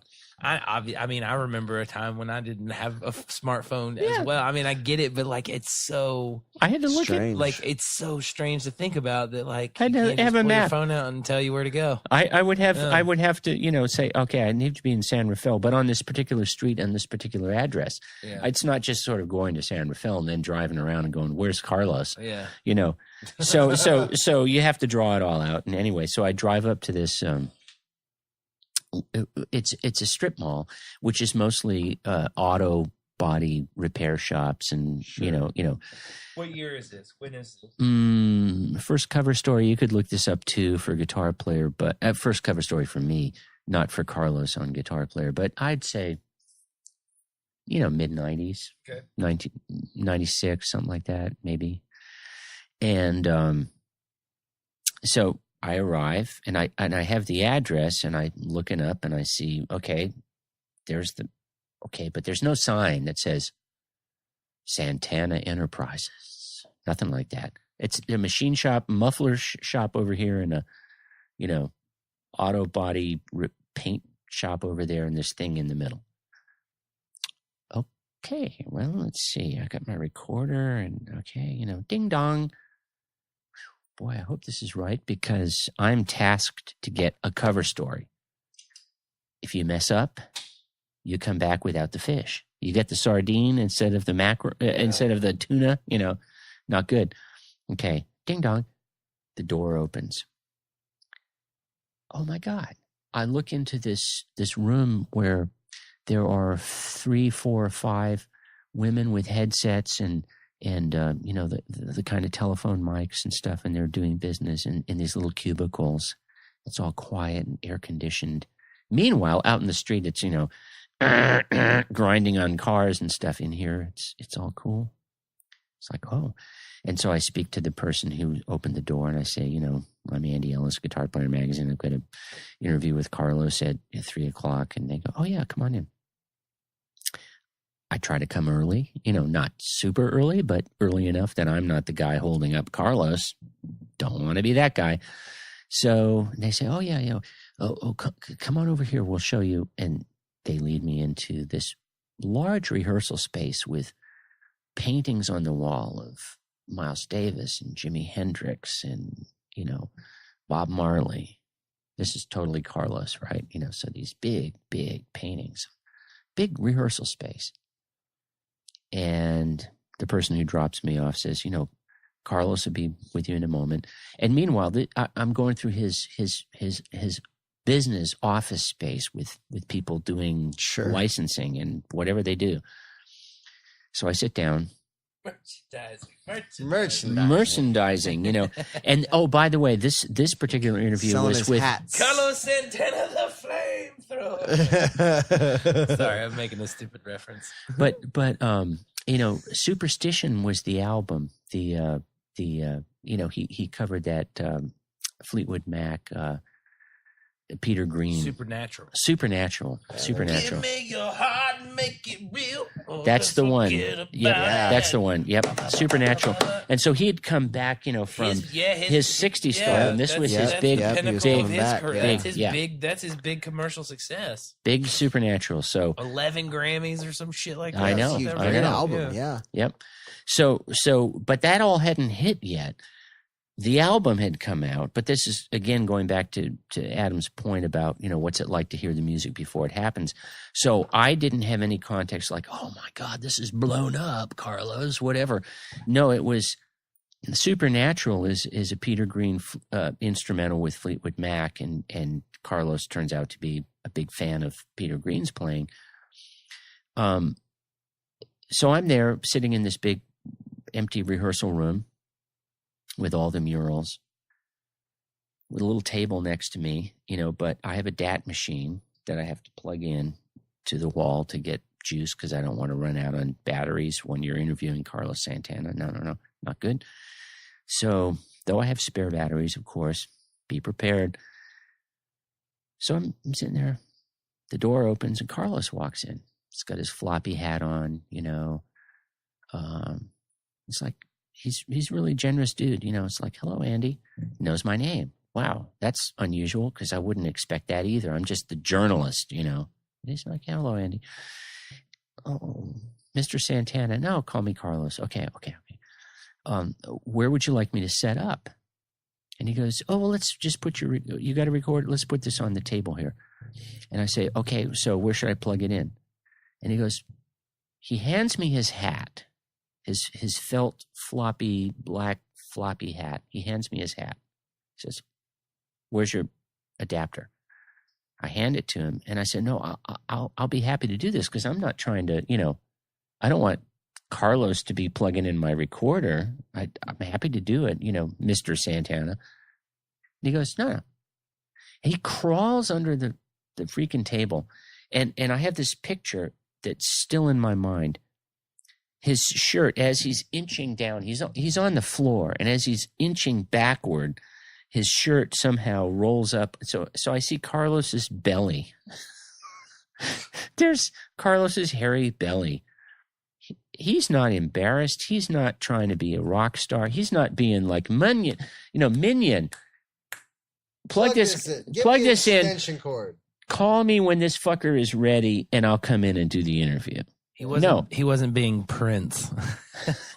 I don't even know if Prince would. Prince didn't do interviews. I do have at a certain point he stopped doing them, right? Well, I have a friend who did interview Prince. Yeah, but there were rules and regs, and that was a guitar player as well. But that's crazy. So there's Carlos, and his shirt is inching up over his belly, and he's under the table and saying, "Okay, all right, is that working?" And I'm turning on. Oh yeah, I got it. We got current. And he crawls back out. I hand him his hat back. So wild. Yeah, and then he sits down. He's just a dude. He's brushing himself off and wants to talk music. Yeah, he's just a dude that dropped acid while playing guitar at Woodstock. That's all he is. Here's another thing that he told me in that particular interview. And I've interviewed him 3 times. He's an amazing person. But here's what he told me. He said He came from Mexico to San Francisco. His dad, I'm not sure what the circumstances were, but Carlos came and did high school in San Francisco. And so he was born in Mexico, came across the border in whatever conditions he came across, and was doing high school in San Francisco. He used to go to the Fillmore back in the day. Remember now, the Fillmore in the mid-'60s in San Francisco, Janis, Hendrix, the great Who. venue. Great venue. He saw all that, yeah. And he was playing guitar, and he said to his friends, because he was really big on Mike Bloomfield, who played with the Butterfield Blues Band, and Carlos would see this, and he'd go to his friends, I'm going to play the Fillmore. And Carlos told me, his friend said, no, man, you're tripping. And Carlos goes, no, you're tripping. I'm going to play the Fillmore. And he said it to me that way. No, you're tripping. I'm going to play the Fillmore. Period. Done. He played the Fillmore. Yeah. Not only did he play the Fillmore, he played Woodstock. Yeah, no kidding. He's done some shit. He had that. He had that I'm gonna in do his this. mind. I'm going to do this. He just knew it. And he told me a couple other things in that interview too, and I hope I'm not, I don't know. All right. Let it out. All right. So he says, so I'm talking to him about, how he develops as a player at that, my question would have been to him, like, today, how do you find inspiration? Because here he's done this Supernatural album, and he's, Question. so how do you've been playing all this time? How do you get inspired? And he goes, when the wife and kids are in bed, he indulges, and he says, I have a video camera, and I tape myself. I watch myself playing stuff so that when I go into the zone, I don't have to remember it tomorrow, but I just want to find something where it sounds like me, that I own. He'd videotape, and maybe he still does it, but at the time he videotaped himself. He'd get in the zone. We know what we're talking about here. He'd smoke some weed. He'd smoke some weed. Yeah. And then he would play. And then play. And because Carlos is not, he doesn't, I don't believe he reads and writes music. He's not approaching it from that particular angle, so where it's like, oh yeah, I'll write that down. This is a good line. He wanted to just play. And so he would tape himself so that he could look back and go, that's what I'm doing. And I think it's a great idea, maybe we should all tape ourselves playing. I at least try to, anytime I'm playing a show, to always have an audio record. Like if I'm even playing sideman on a gig, but I'll do it to where I'll leave it really close to my stuff. Not because it's like I'm wanting to hear what the whole mix is going to sound like. I want to hear me. Yeah. I want to hear all my fuck ups. I want to hear my, it's like, I want to know. And so, and the thing is what I'll do is I started doing it at first. Like I was like, oh, I'll do it. Then I'm like, I'm never going to listen to this. But then I started thinking, and I was like, no, but I do remember two specific spots in the set that I flubbed that, or I did that, or there was something that was great. Really great. Yeah. And then you pull from that, and then and so you're not listening. So that's it. There's some like I'll tape the entire thing. Forward. I don't listen to any of it. Yeah. But there's plenty of it that I've done it where I'm like, oh, there's that one pass, like you were saying, the one pass that like was great, or oh man, what did I do? What happened there? Was that me, or was that the drummer up? No, that was me. But taping yourself, I think that's a new phenomenon too that you're going to see with a lot of younger players, because I know like our friend Daniel Donato, one of the things that he'll do is, and there's a lot of other guys in town that I know it, they'll set up their camera they'll set up a camera and then they'll just play and they'll practice and they'll just play. Guthrie Trapp does the same thing. Yeah.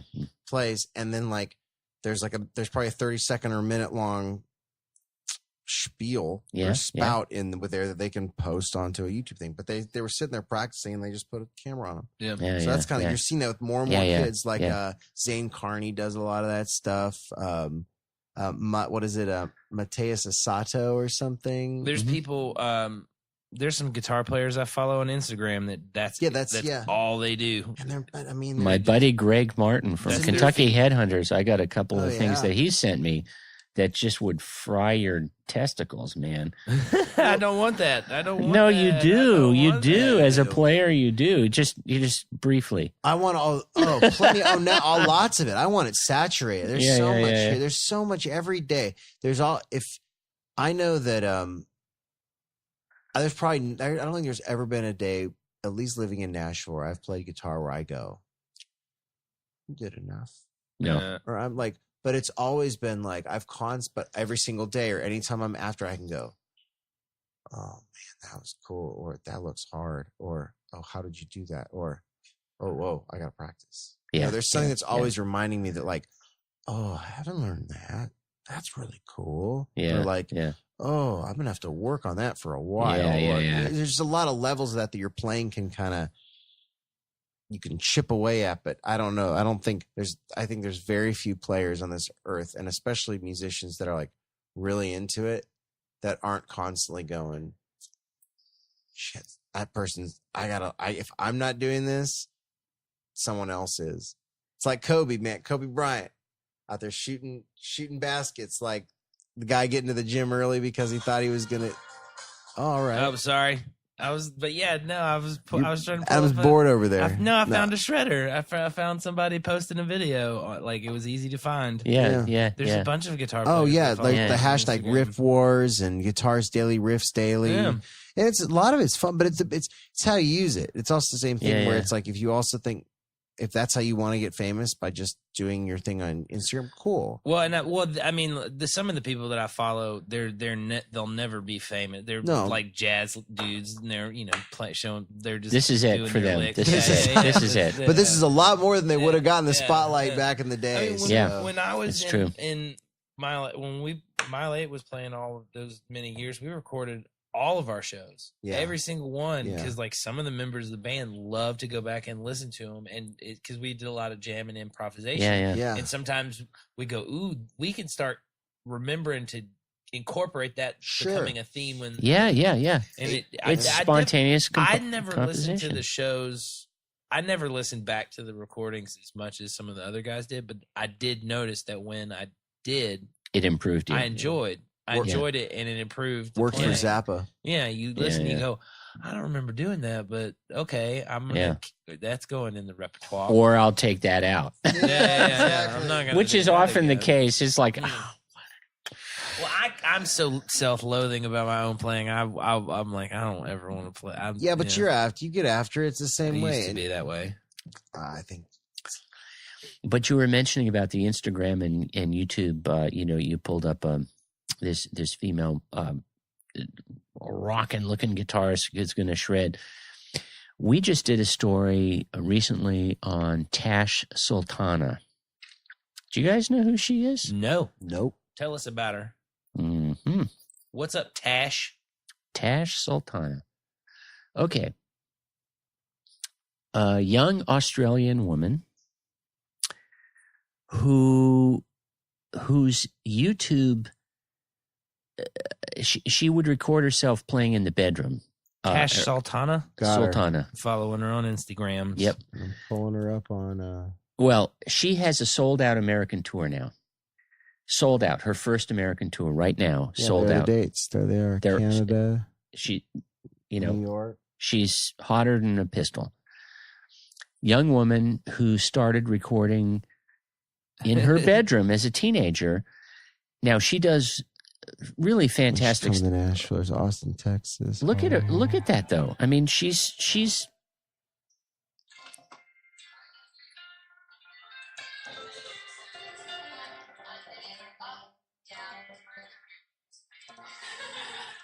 What's she doing? Doing like a workshop or a clinic? No, or there's something? just someone in the background talking, and she's just playing. It's like, I'm out of this conversation. and she loops. Got that Eric Johnson reverb going on. But she also does looping and singing. So she'll do a bass line. She'll play it on her guitar, bass line, with a pedal that drops her guitar down an octave. And, she'll start with some kind of drum loop. Okay. And she just does this incredible, and in the end, it's somewhere between Sonic Youth and Bob Marley. Can you do Look at audio of I that? think I can. Let's try. I think I can. She is just, and she came up through YouTube. Yeah. Only through just people just tripping on what she does and blowing up. And now she is, I'm afraid it's going to loop us back. She's insane, and she's there she is. She's a raging beast. Here she goes. That's us talking. That's what I was afraid of. We're going to have a little loop of us going on in the background. My grandfather gave me a guitar, which I still have, and that's kind of what it stemmed from. My childhood was very naughty. I was very naughty. I was so fucking naughty. You love her already, right? Yeah. I'm gonna have to check her out. They No. couldn't handle the stress. How funny is that? Fast Not forward really, a little bit but to it see if we can get is some more. all of them. So she just does She's her a own- one-woman band. I Nice. remember at the start. And- when I was and getting- Look at all those pedals. Yeah. Woo! That's awesome. And I was That's some like, gear- it's such a that's some gear ignorant porn right thing there. to think about myself, but everyone How old should is she do now? that, because I don't know, I but get early into 20s. everything, like every type of music, or That's every crazy. single day that I live, or every single color that they All live. right, don't get mad at us if enjoy all of that, 'cause we're all we're different people. promoting you. So But don't there's a sue us for margin of throwing your people stuff I don't there. think that- absolutely- Yeah. That's really cool, though. Good for her. Yeah. So Well, it's check her it's out. just to say that some people come up through this new system of social media. When I say new, because it's new for me, and I basically fucking hate it for my own how I spend my time. But we would never have heard of Tash. She came out of Australia in some small town, She put her Yeah, YouTube sure. videos up, and people just went ape shit. Yeah. And now she's, written up in Premier Guitar, and she's got a sold out tour. A lot of the dates in the United States, her first American tour, are all sold out. That's really cool. All sold out because people know who she is, Yep. Mhm. Mm-hmm. And she just has some of her, you can see her original bedroom videos. She's standing there in her bedroom, teenage girl playing, and there's a dog walking past the hallway, Well, man, that's what You people know, it's want right just- now. They don't it just- want. There's people that don't like. There's a point when they want some kind of produced, but like for Instagram videos and stuff, they don't want to. They want that. They want the dog. walking Absolutely. across the back. They want the kid. real. Yeah. The real. And They want Tash, the- Tash is uncompromisingly real. I love that. It's a good time. Yeah. I nay to the person who says that it's over, that art is over, or that we're not going to be able to thrive as artists or something. I think it'd be just No. fine. Yeah. It just fine. is different. It's a different kind of struggle. Different kind of struggle, but the struggle never leaves. No, it never. Well, there's always been one. And Might not be the same struggle, but there's always been a struggle, especially for an artist or for someone trying yeah, to, in the creative world, I mean, it's important to us, and it's also fundamentally important to humans to have the creative dimension, but it's not as important as fresh water as the folks in Puerto Rico right now. Oh God. No. Fresh water, electricity to Yeah. keep your shit going. Yeah, keep your stuff cold too and do your thing. Yeah. Yeah. We're just larding in all this extra stuff. Okay, now that we have that and a roof over our heads, Yeah. let's get all comfy cozy together and talk about creativity and poetry. And what else you got in there, Adam? I'll tell you what though. We got round two on that. I'll tell you what the thing on that though, and I'll give you. I will give you that music and entertainment, especially in that sense, or the artistic entertainment, is not a life, or at least or something to survive. You don't need it to survive, but in a sense, thank you, sir. you also see that in people in those situations. Like I can guarantee you that there's people down there in Puerto Rico right now, though, even though no electricity, no water, there's probably somebody down there playing. Yep. To hold the heart together. Yes. Yeah. So that's where my argument, and that's where it's like you could probably run into that same argument where you said like the Navy SEALs will get mad. The people without down there would probably be very like, fuck you, buddy. I'll trade you my guitar for some, jug of water, kind of thing. Like I could see how I have no real right to say any of that. But at the same time, I also know that I've seen and have been in bleak or starker situations, or know that and hear the stories of just that. The music is the thing that can bring a little bit of, just takes you away from the shit for a little while. That's important. And it turns it off for a little while. And it can make us have bigger minds, because back to Adam's question about the first time when I came back to the States and what the cultural shock was like on many different levels. But what I came to understand intimately through music and through fellow musicians, black and white, I came to understand, I'd only heard over in Europe, I'd only heard the blues filtered through the Yardbirds and the Rolling Stones. And, they were doing Howlin' Wolf and Muddy Waters. True. And then when I got into high school, listening to Cream and even Hendrix, they were channeling Howlin' Wolf and Muddy Waters. And so, and the Butterfield Blues Band, my hero, Mike Bloomfield, was like, okay, well, what's this? And as I came back to the States and not only came to listen to Howlin' Wolf and Muddy Waters, but also know people who were maybe their great-grandparents were slaves, grandparents. It's hard to, I'd have to do the math on the time in the 60s.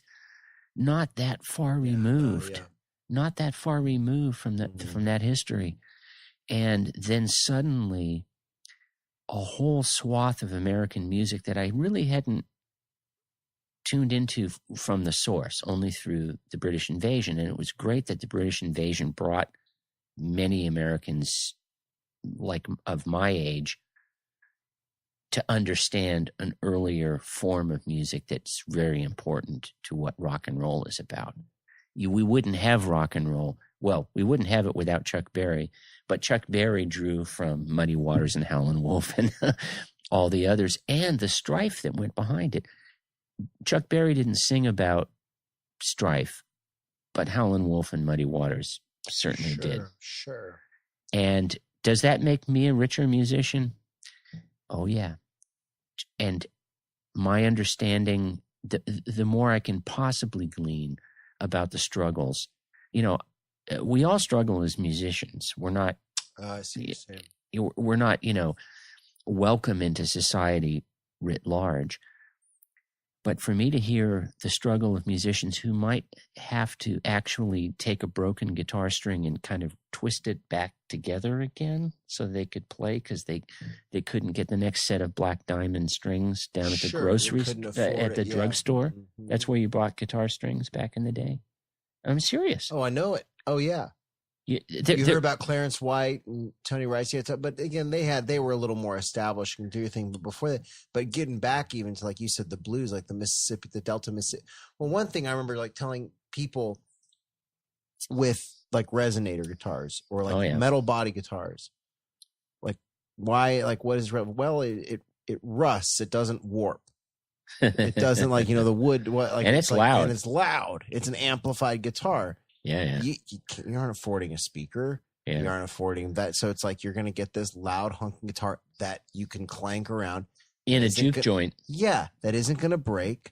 That a guy can't run very far with it because it's too heavy to run with. And if someone attacks you, you can swing that sucker and clock them. Yeah, it's a bat. Yeah. So it's like there's a lot of Les Pauls are good for that too, by the way. You start thinking about like all of like the out of necessity. Yeah. What kind of music? Like blues music out of that, it came out of necessity. The sound came because that's what they had. Yeah. It's not like you could go and I mean, I don't know. We can't. This has been a lot of like.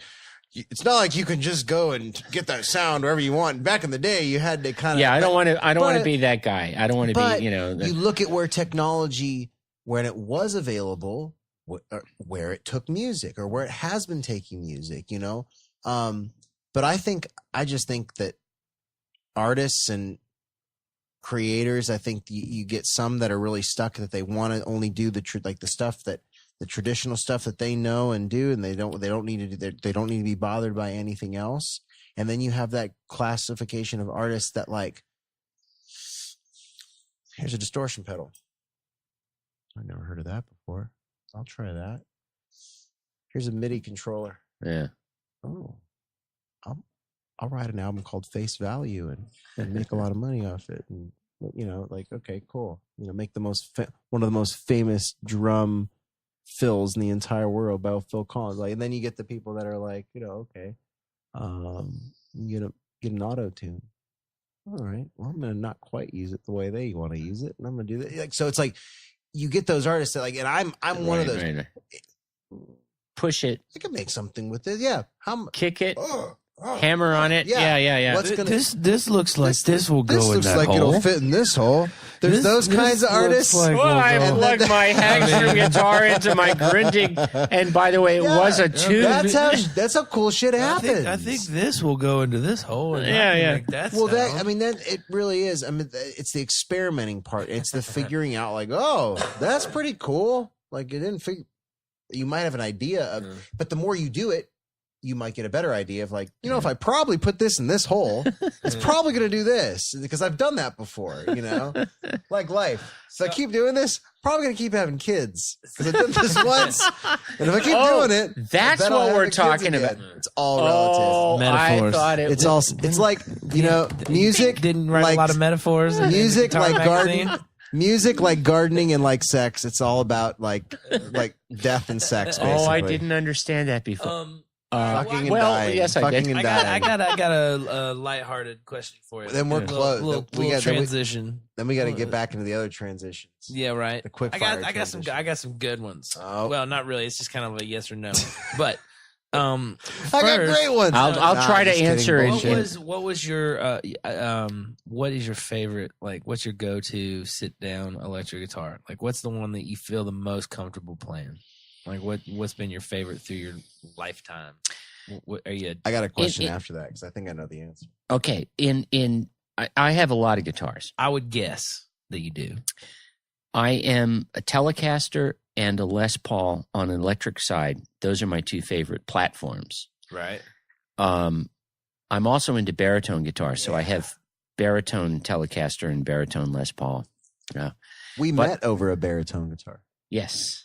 You were lending it to an old Matt and Adam alumni, Justin Koch. Yeah, he still has my Jaguar baritone. Asshole. No. That? No, because I yeah. He's not a jerk. He's avoiding you, isn't he? No, he's teaching it. He knows. I know he has. Yeah, that guitar is called Brown Sugar. That guitar is a Fender Jaguar baritone.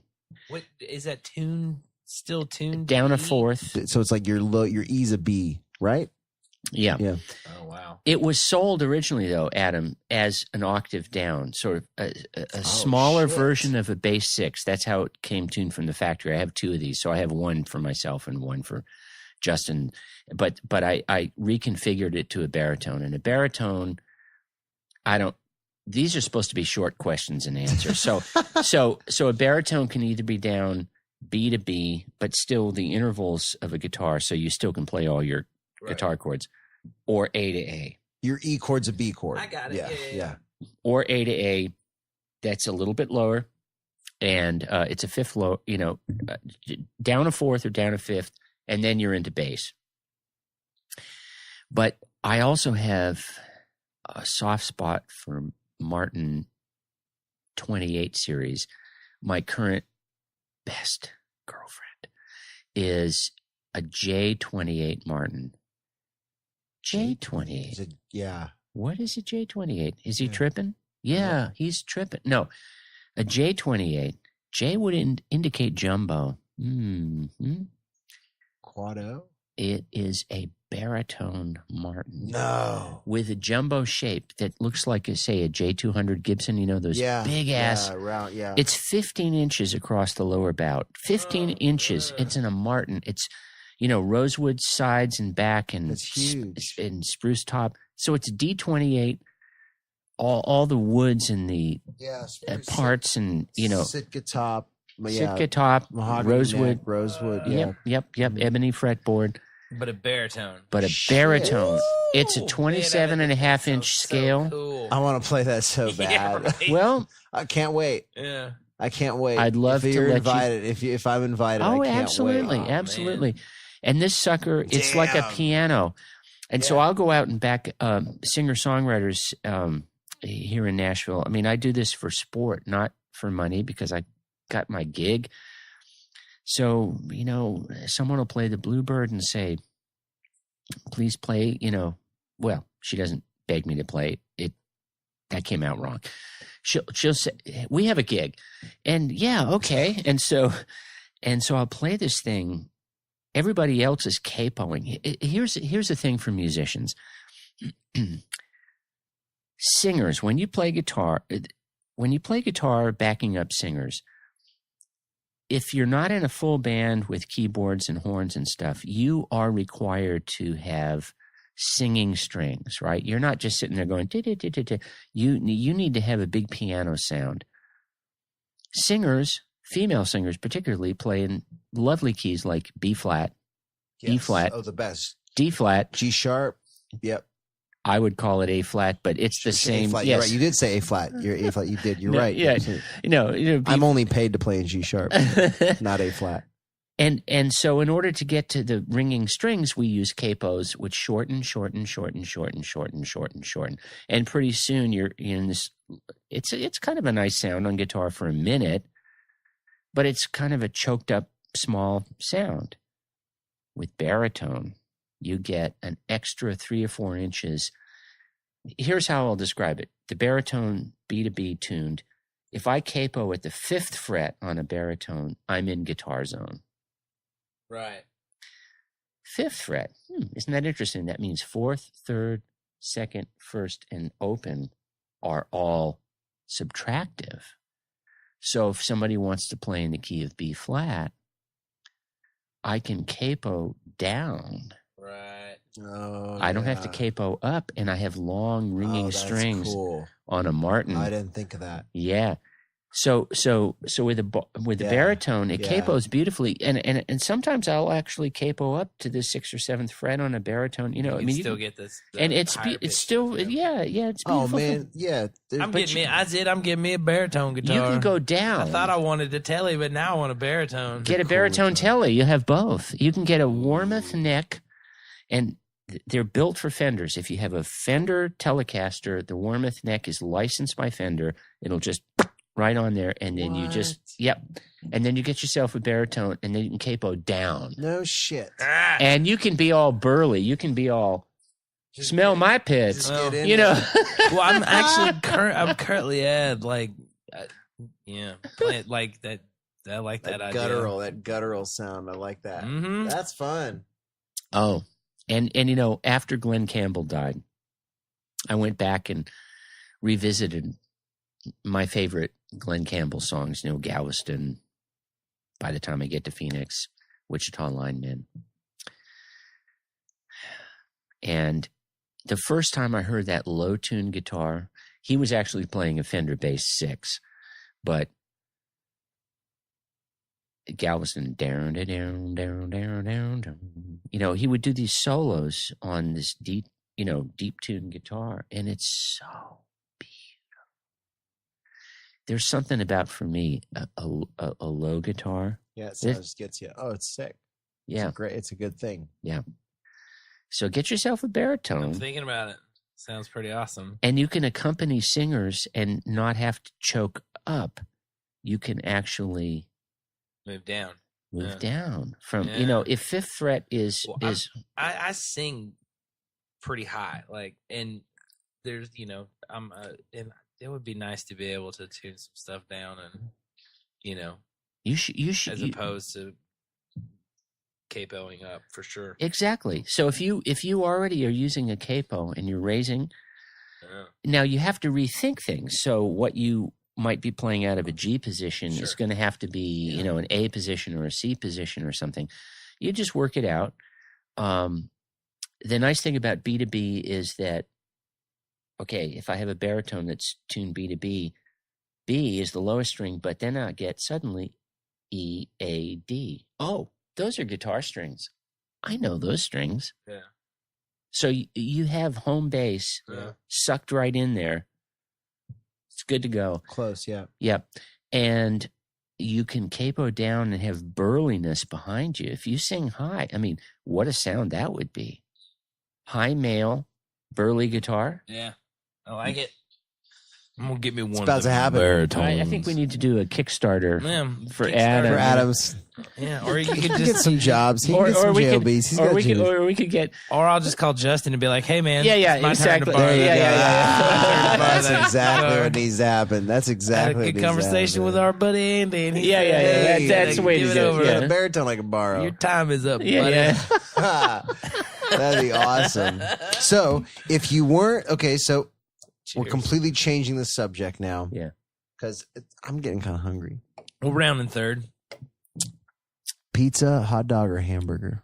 Oh, you're getting to the. I had a few more quick questions, dude. We're like, okay. I got some quick questions. Over 2 hours for it. Yeah. All right. So there's been a lot of trends in the world of guitars. Yeah. And styles and what's the worst? What's the one that you were just like when you saw the guitar you were just like, oh man, that's. Do you mean in playing style? No. I'm talking about like the physical aesthetic of the guitar. Like there's been some like goofy shit.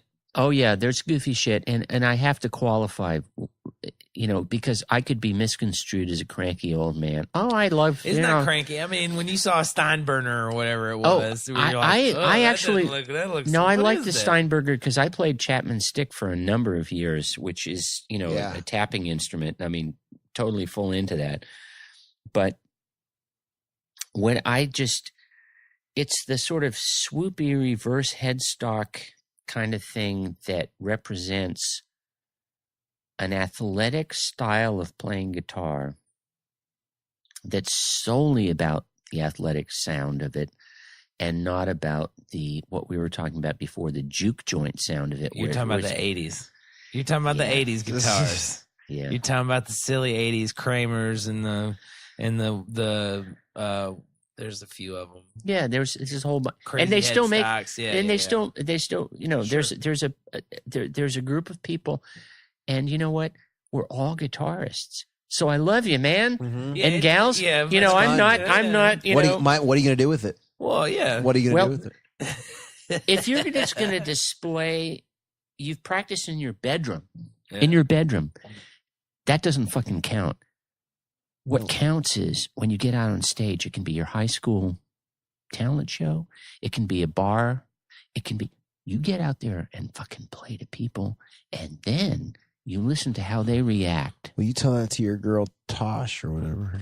Oh, no. Tash. Whatever, Tash. So they got she has this. But she had to get out there and get it out to people. Oh, no. Just because she started in her bedroom, no, she destroys people. Yeah. She destroys people live. She just had to show you that she could do that. Yeah. But I'm talking about the bedroom guitarists who are like so prissy that they turn up the gain and the little amp and everything sounds great. Oh yeah. Well, try that in front of a crowd of say 500 people and see how many people go to the exit door. No. Because if you really play music, you got to listen to the bass player, you listen to the drummer, listen to the singer, and you find that spot where you're going, I'm in there. I mean, it's a physical rock and roll is full contact, man. Oh, yeah. Yeah, it is. It is full contact. It is. We're not fucking around. When we play rock guitar, we're just not hitting each other, but we're hitting each other with I say it constantly. Sonically. Musicians are athletes. If you treat yourself accordingly, and it's literally physically training. If you train and get yourself fit and get yourself right, when you pick up that instrument, and I know when I'm on point, like if I'm feeling right, if I'm getting I pick up that instrument, and I'll tell you what how I know the biggest difference is because even though I'm working out, there are times when I do get to practice and get my chops up, and then there's times when I don't. Right. When I'm not healthy, and I don't get that time in, I flounder. Yeah, it's noticeable. Yeah. If I'm healthy and fit, and I don't get to practice, but then I pick it up. Oh, you're still in because your brain has just retained because that it helps it, and so that's the same thing. But Joe Wooten of the Wooten Brothers, one of my favorite quotes, and I've said it probably 5 or 6 or 7 or 20 different episodes of our 30. That every time it's a lick, I heard him say it. He was talking to Marcus Finney about I overheard. It wasn't even my conversation to be a part of, but I overheard him saying, "Oh yeah, man, healthy body, healthy mind." Yeah. And for some reason, it's almost as cliches, but no, I'm like, if that badass thinks that, there's probably a lot of weight to that. And I think that the musicians that take care of themselves and really, like Brian said, that know, hey, I gotta take a nap. Yeah. When you know you get your body right, your music will be so right. Right. It'll be so right. It's an athlete. Musicians rock is full contact. It is full contact. Rugby.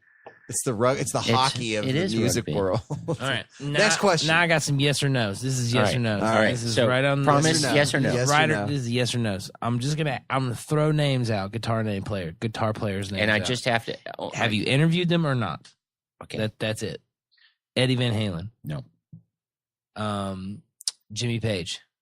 No. Jack White. Wait. I saw Jimmy Page with the Yardbirds. Yeah.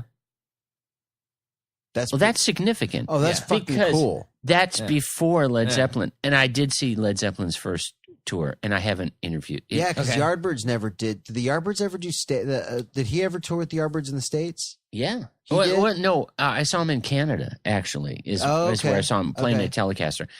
So there, and Jack White, I haven't interviewed Jack White, but I was at one of his parties, and boy, he knows how to throw a great party. And what about off the clock then? What about let's talk some John Frusciante, the Chili Peppers. I know who you are talking about, and I have not. And he's a monumental guitarist. He is, isn't he? He's monumental.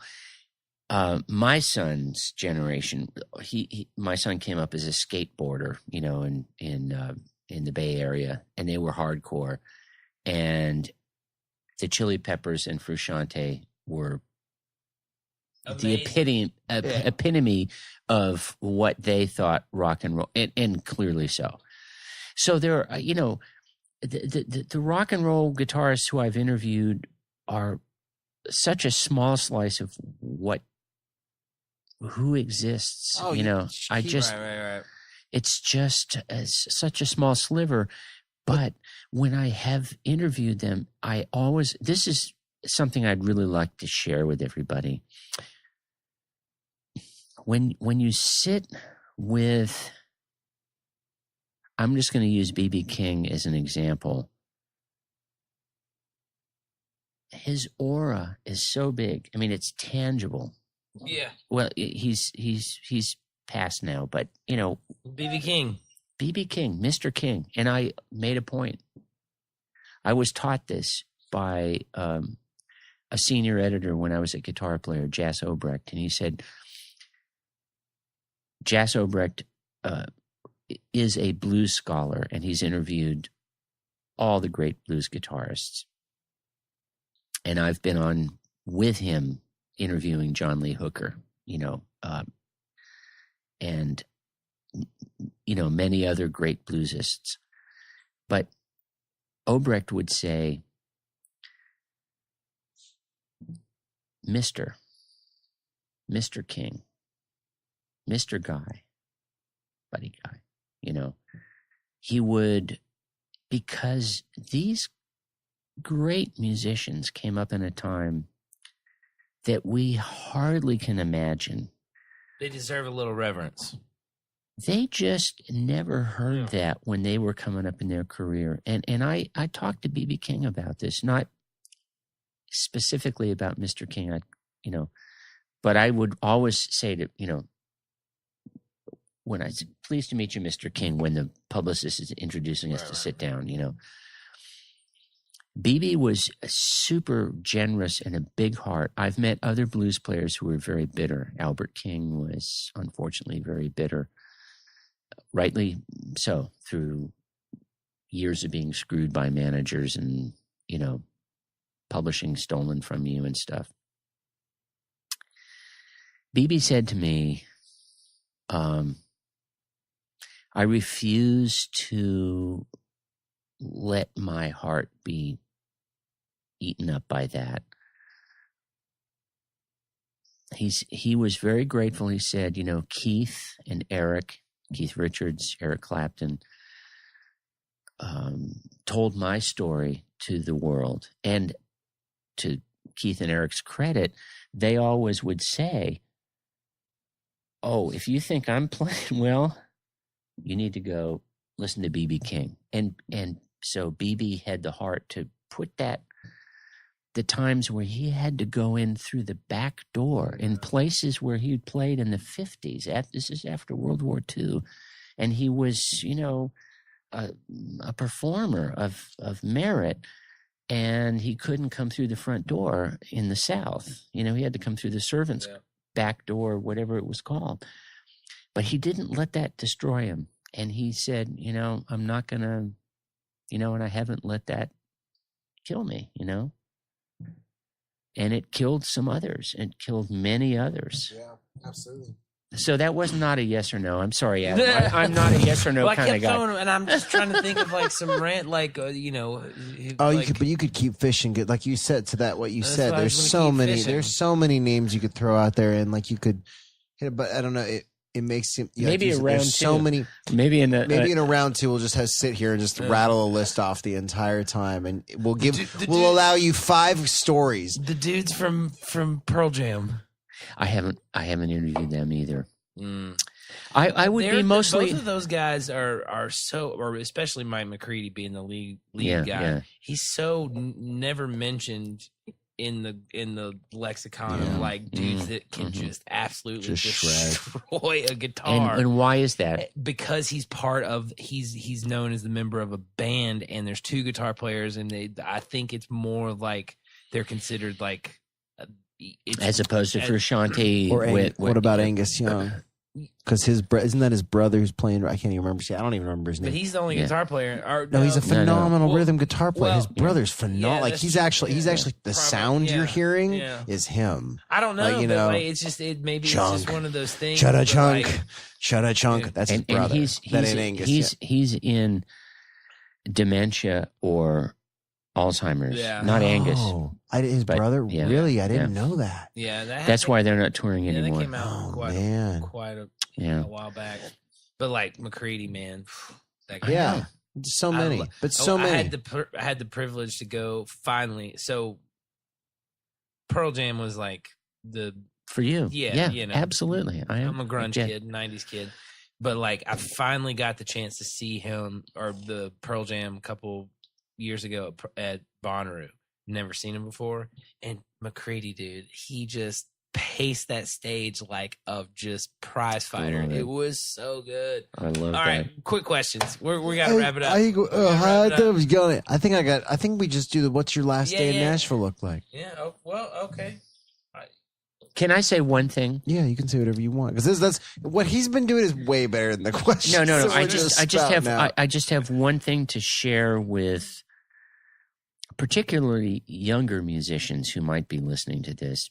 And if you're younger musicians that are still listening to this far in, past your bedtime, hell, you go to bed. Way to go, man. And especially musicians who might be coming to Nashville. One thing I've learned through 54 years of playing guitar, but mostly through interviewing these guitarists that I've been privileged to interview. If I could stitch a motto on a wall hanging and hang it on my wall, one credo would be, this is it. This is it. Never confuse music for the music business. And what I mean to you younger musicians out there, is that and this is true for all of us, when we were starting to play, 11, 12, 13, whenever it was when you started. 13, sure. Yeah. Yeah. You'd get up in the morning and you were just like, out of your mind. Oh my God, you just get fucking through school and so I can play some more, passion. This passion can lead you into a very dangerous place. The passion can lead you into thinking that you're going to have a career and make money and be a big fucking deal in this world. That is where, if you buy into this, and it happens to all of us when it happens, it's, you sign the contract, you do this, and I'm going to be great. I've interviewed musicians who've gone down that path, and here's what happens. Fame, if you're lucky enough to get it, most people don't, but if you are lucky enough to get it, it spikes and then drops you down on the other end. And there's new people coming. There's this tip-off, of the conveyor belt where all these other musicians who were lauded in their time are just thrown down into this coal pit of nothing. Okay, you can survive that if you knew ahead of time that this is the music business. It's not music, it's the music business. So you wake up after being thrown down into the, at the bottom of the pit because there's younger, sexier, thinner, better players. If you wake up at the bottom of the coal pit and you say and you look at your guitar and you go, fuck, I was supposed to, you're looking at your beautiful, this is your spirit animal. And you're looking at it, you're confused. You think that this represents everything that was stolen from you. No.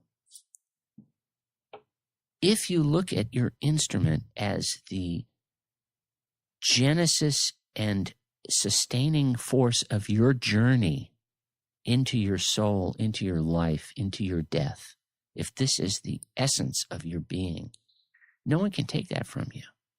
Yeah, you might have had a career and it comes and goes. No, but I wake up in the morning and I still play my guitar. You're saying to yourself, I'm happy because, man, and I just learned something new. Woo, that's pretty exciting. Oh man, that's good. Never confuse music for the music business. If you do, you will be in hell because you're going to hate your instrument when you're in your 50s or 60s. I've seen it. I'm not going to even mention names of, well-known players who I've interviewed who had their time and they're in the history books and they had their time and it fades away and they're bitter people. Because they got to go play a gig. They don't even have a gig, or they don't play. Yeah, they play a gig at a bar, at a bar where they used to fill a stadium, and they hate it. And they look at how would you feel if you pop your guitar case open and you go, "Oh, I used to be filling stadiums, and God damn it," and so the guitar. So then you turn to something else, fast cars, and you wreck your car or heroin or whatever it is that you do. Sure. The guitar or whatever your instrument is your spirit animal. It's you. Yeah, man. It's your extension. Love this instrument. Let it take you where it is. But remember that the journey that you do with your instrument is much bigger than the music business. And the music business is a fickle bitch. You will get fucked by the music business. There is no bad kind of fuck. The hurt. The hurt kind of fuck. Yeah, the stuff you try to forget. And there's no the one you forget. There's no escape from that. Mm-hmm. Yeah, you will get fucked. Maybe Paul McCartney has not. Maybe because he's so great. Which one though? There were probably a couple Paul McCartneys in there that got fucked up. Oh no, because his island. Yeah, because he actually died, and I was there for that whole episode. Where McCartney, it was really a serious thing. People thought he, anyway. But that's my point. This was before the internet, kids. Yeah, this is only my point, and it's not big and complicated. It's just that remember that the music you play is the music you play, and the instrument that's brought you into this music is a beautiful thing. The music business is a fickle bitch. You might play your guitar or your trumpet or whatever it is that you play in the music business, but when the fickle bitch starts, you still have this if you don't confuse the two. No. Waxing poetic with Amy Fucking Ellis. It's like talking to Yoda. I mean, this has been, I think there's been too many times, not too many times, but enough times in this where Ab and I have just been sitting here like, what? You talking? Yeah, cool. That's Man. great. Okay. I mean, you're living it. Do we? I mean, this. It's pretty. What would your last day in Nashville look like?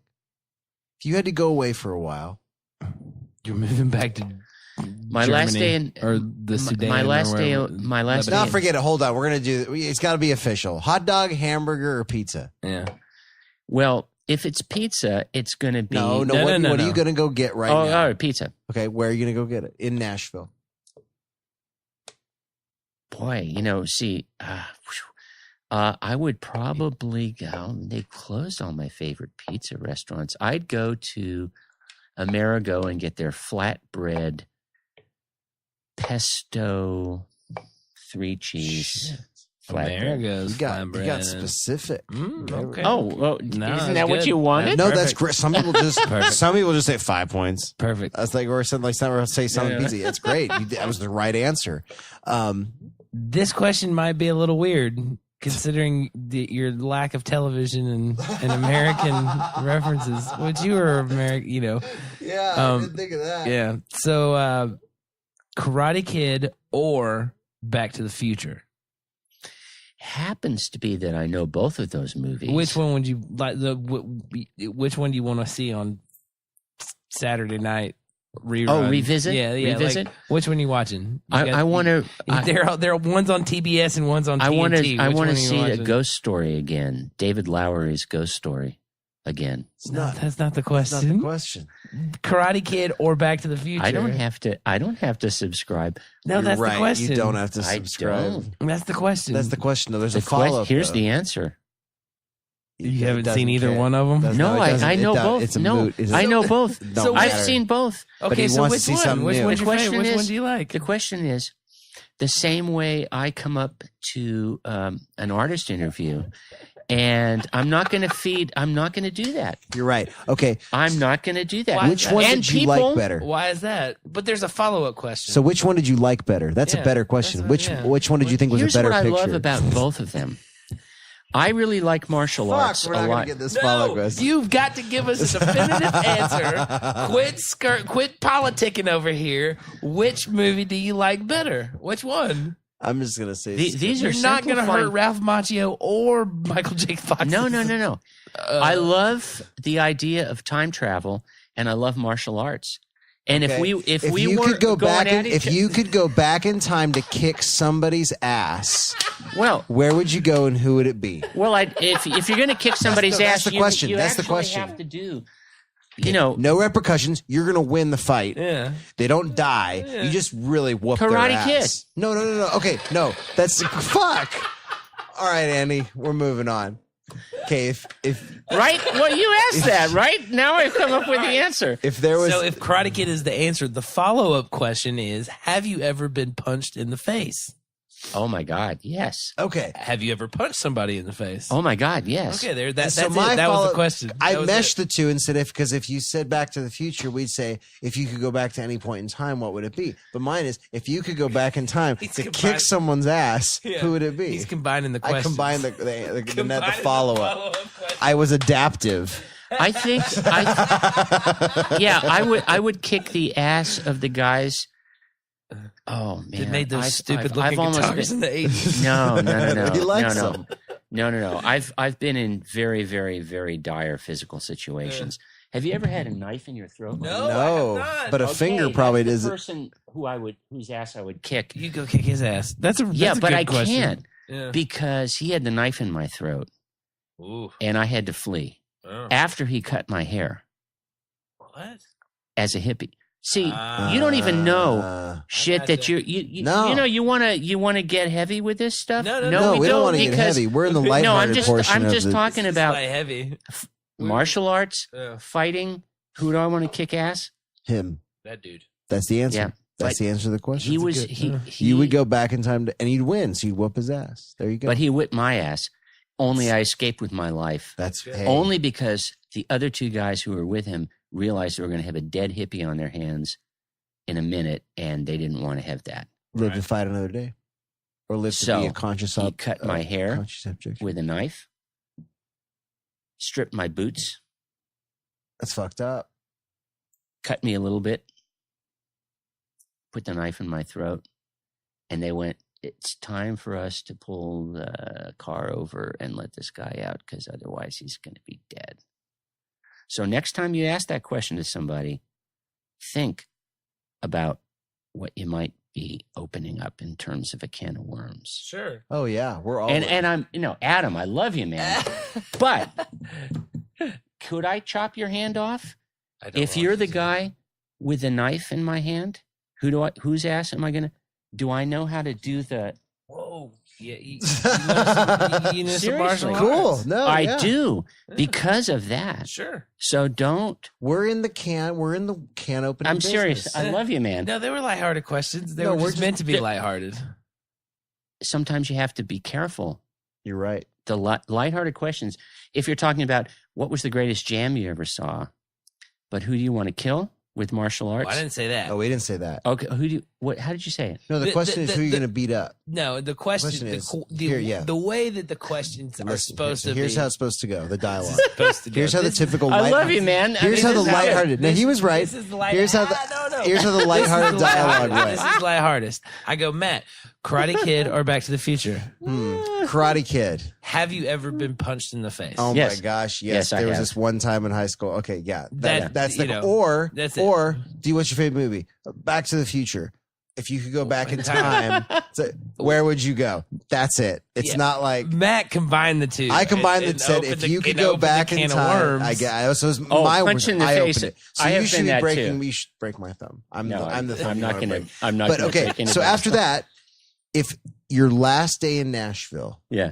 and you're not dying. I'm not. No. trying to I know. this. I'm pulling out of Nashville. I'm going to Asheville, North Carolina, Okay, before and I've got everything in my van, and I'm saying goodbye to Nashville, and I'm going to go to Bearded Iris, the brewery, and I'm going to have my last pints, and I'm going to say to Anna, who's one of the 4 owners, "I love you." I mean, she's married, to the brewer, so I'm not doing any, I'm just, You're not hitting on her.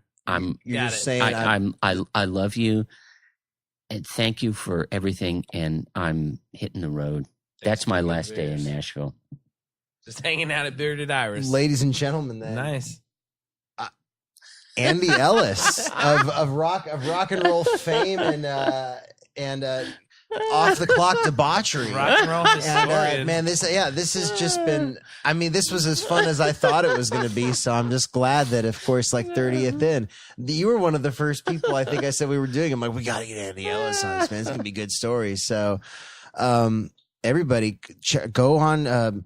Go look up the archives Sorry of about not the only thumb there. Premier Guitar, of Guitar Player Magazine, everything. Check out what's going on, and then, like I said, music business. And listen to Justin Kalk. Yeah, there you go. There's a plug Shout out for to you. Justin. Oh, Anything man. else, Adam? I'm good. Love you, buddy. You look sick. We'll see you for 31, folks, next All right. week. Woo, woo.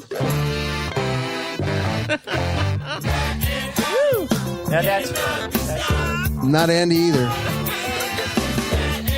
And Andy.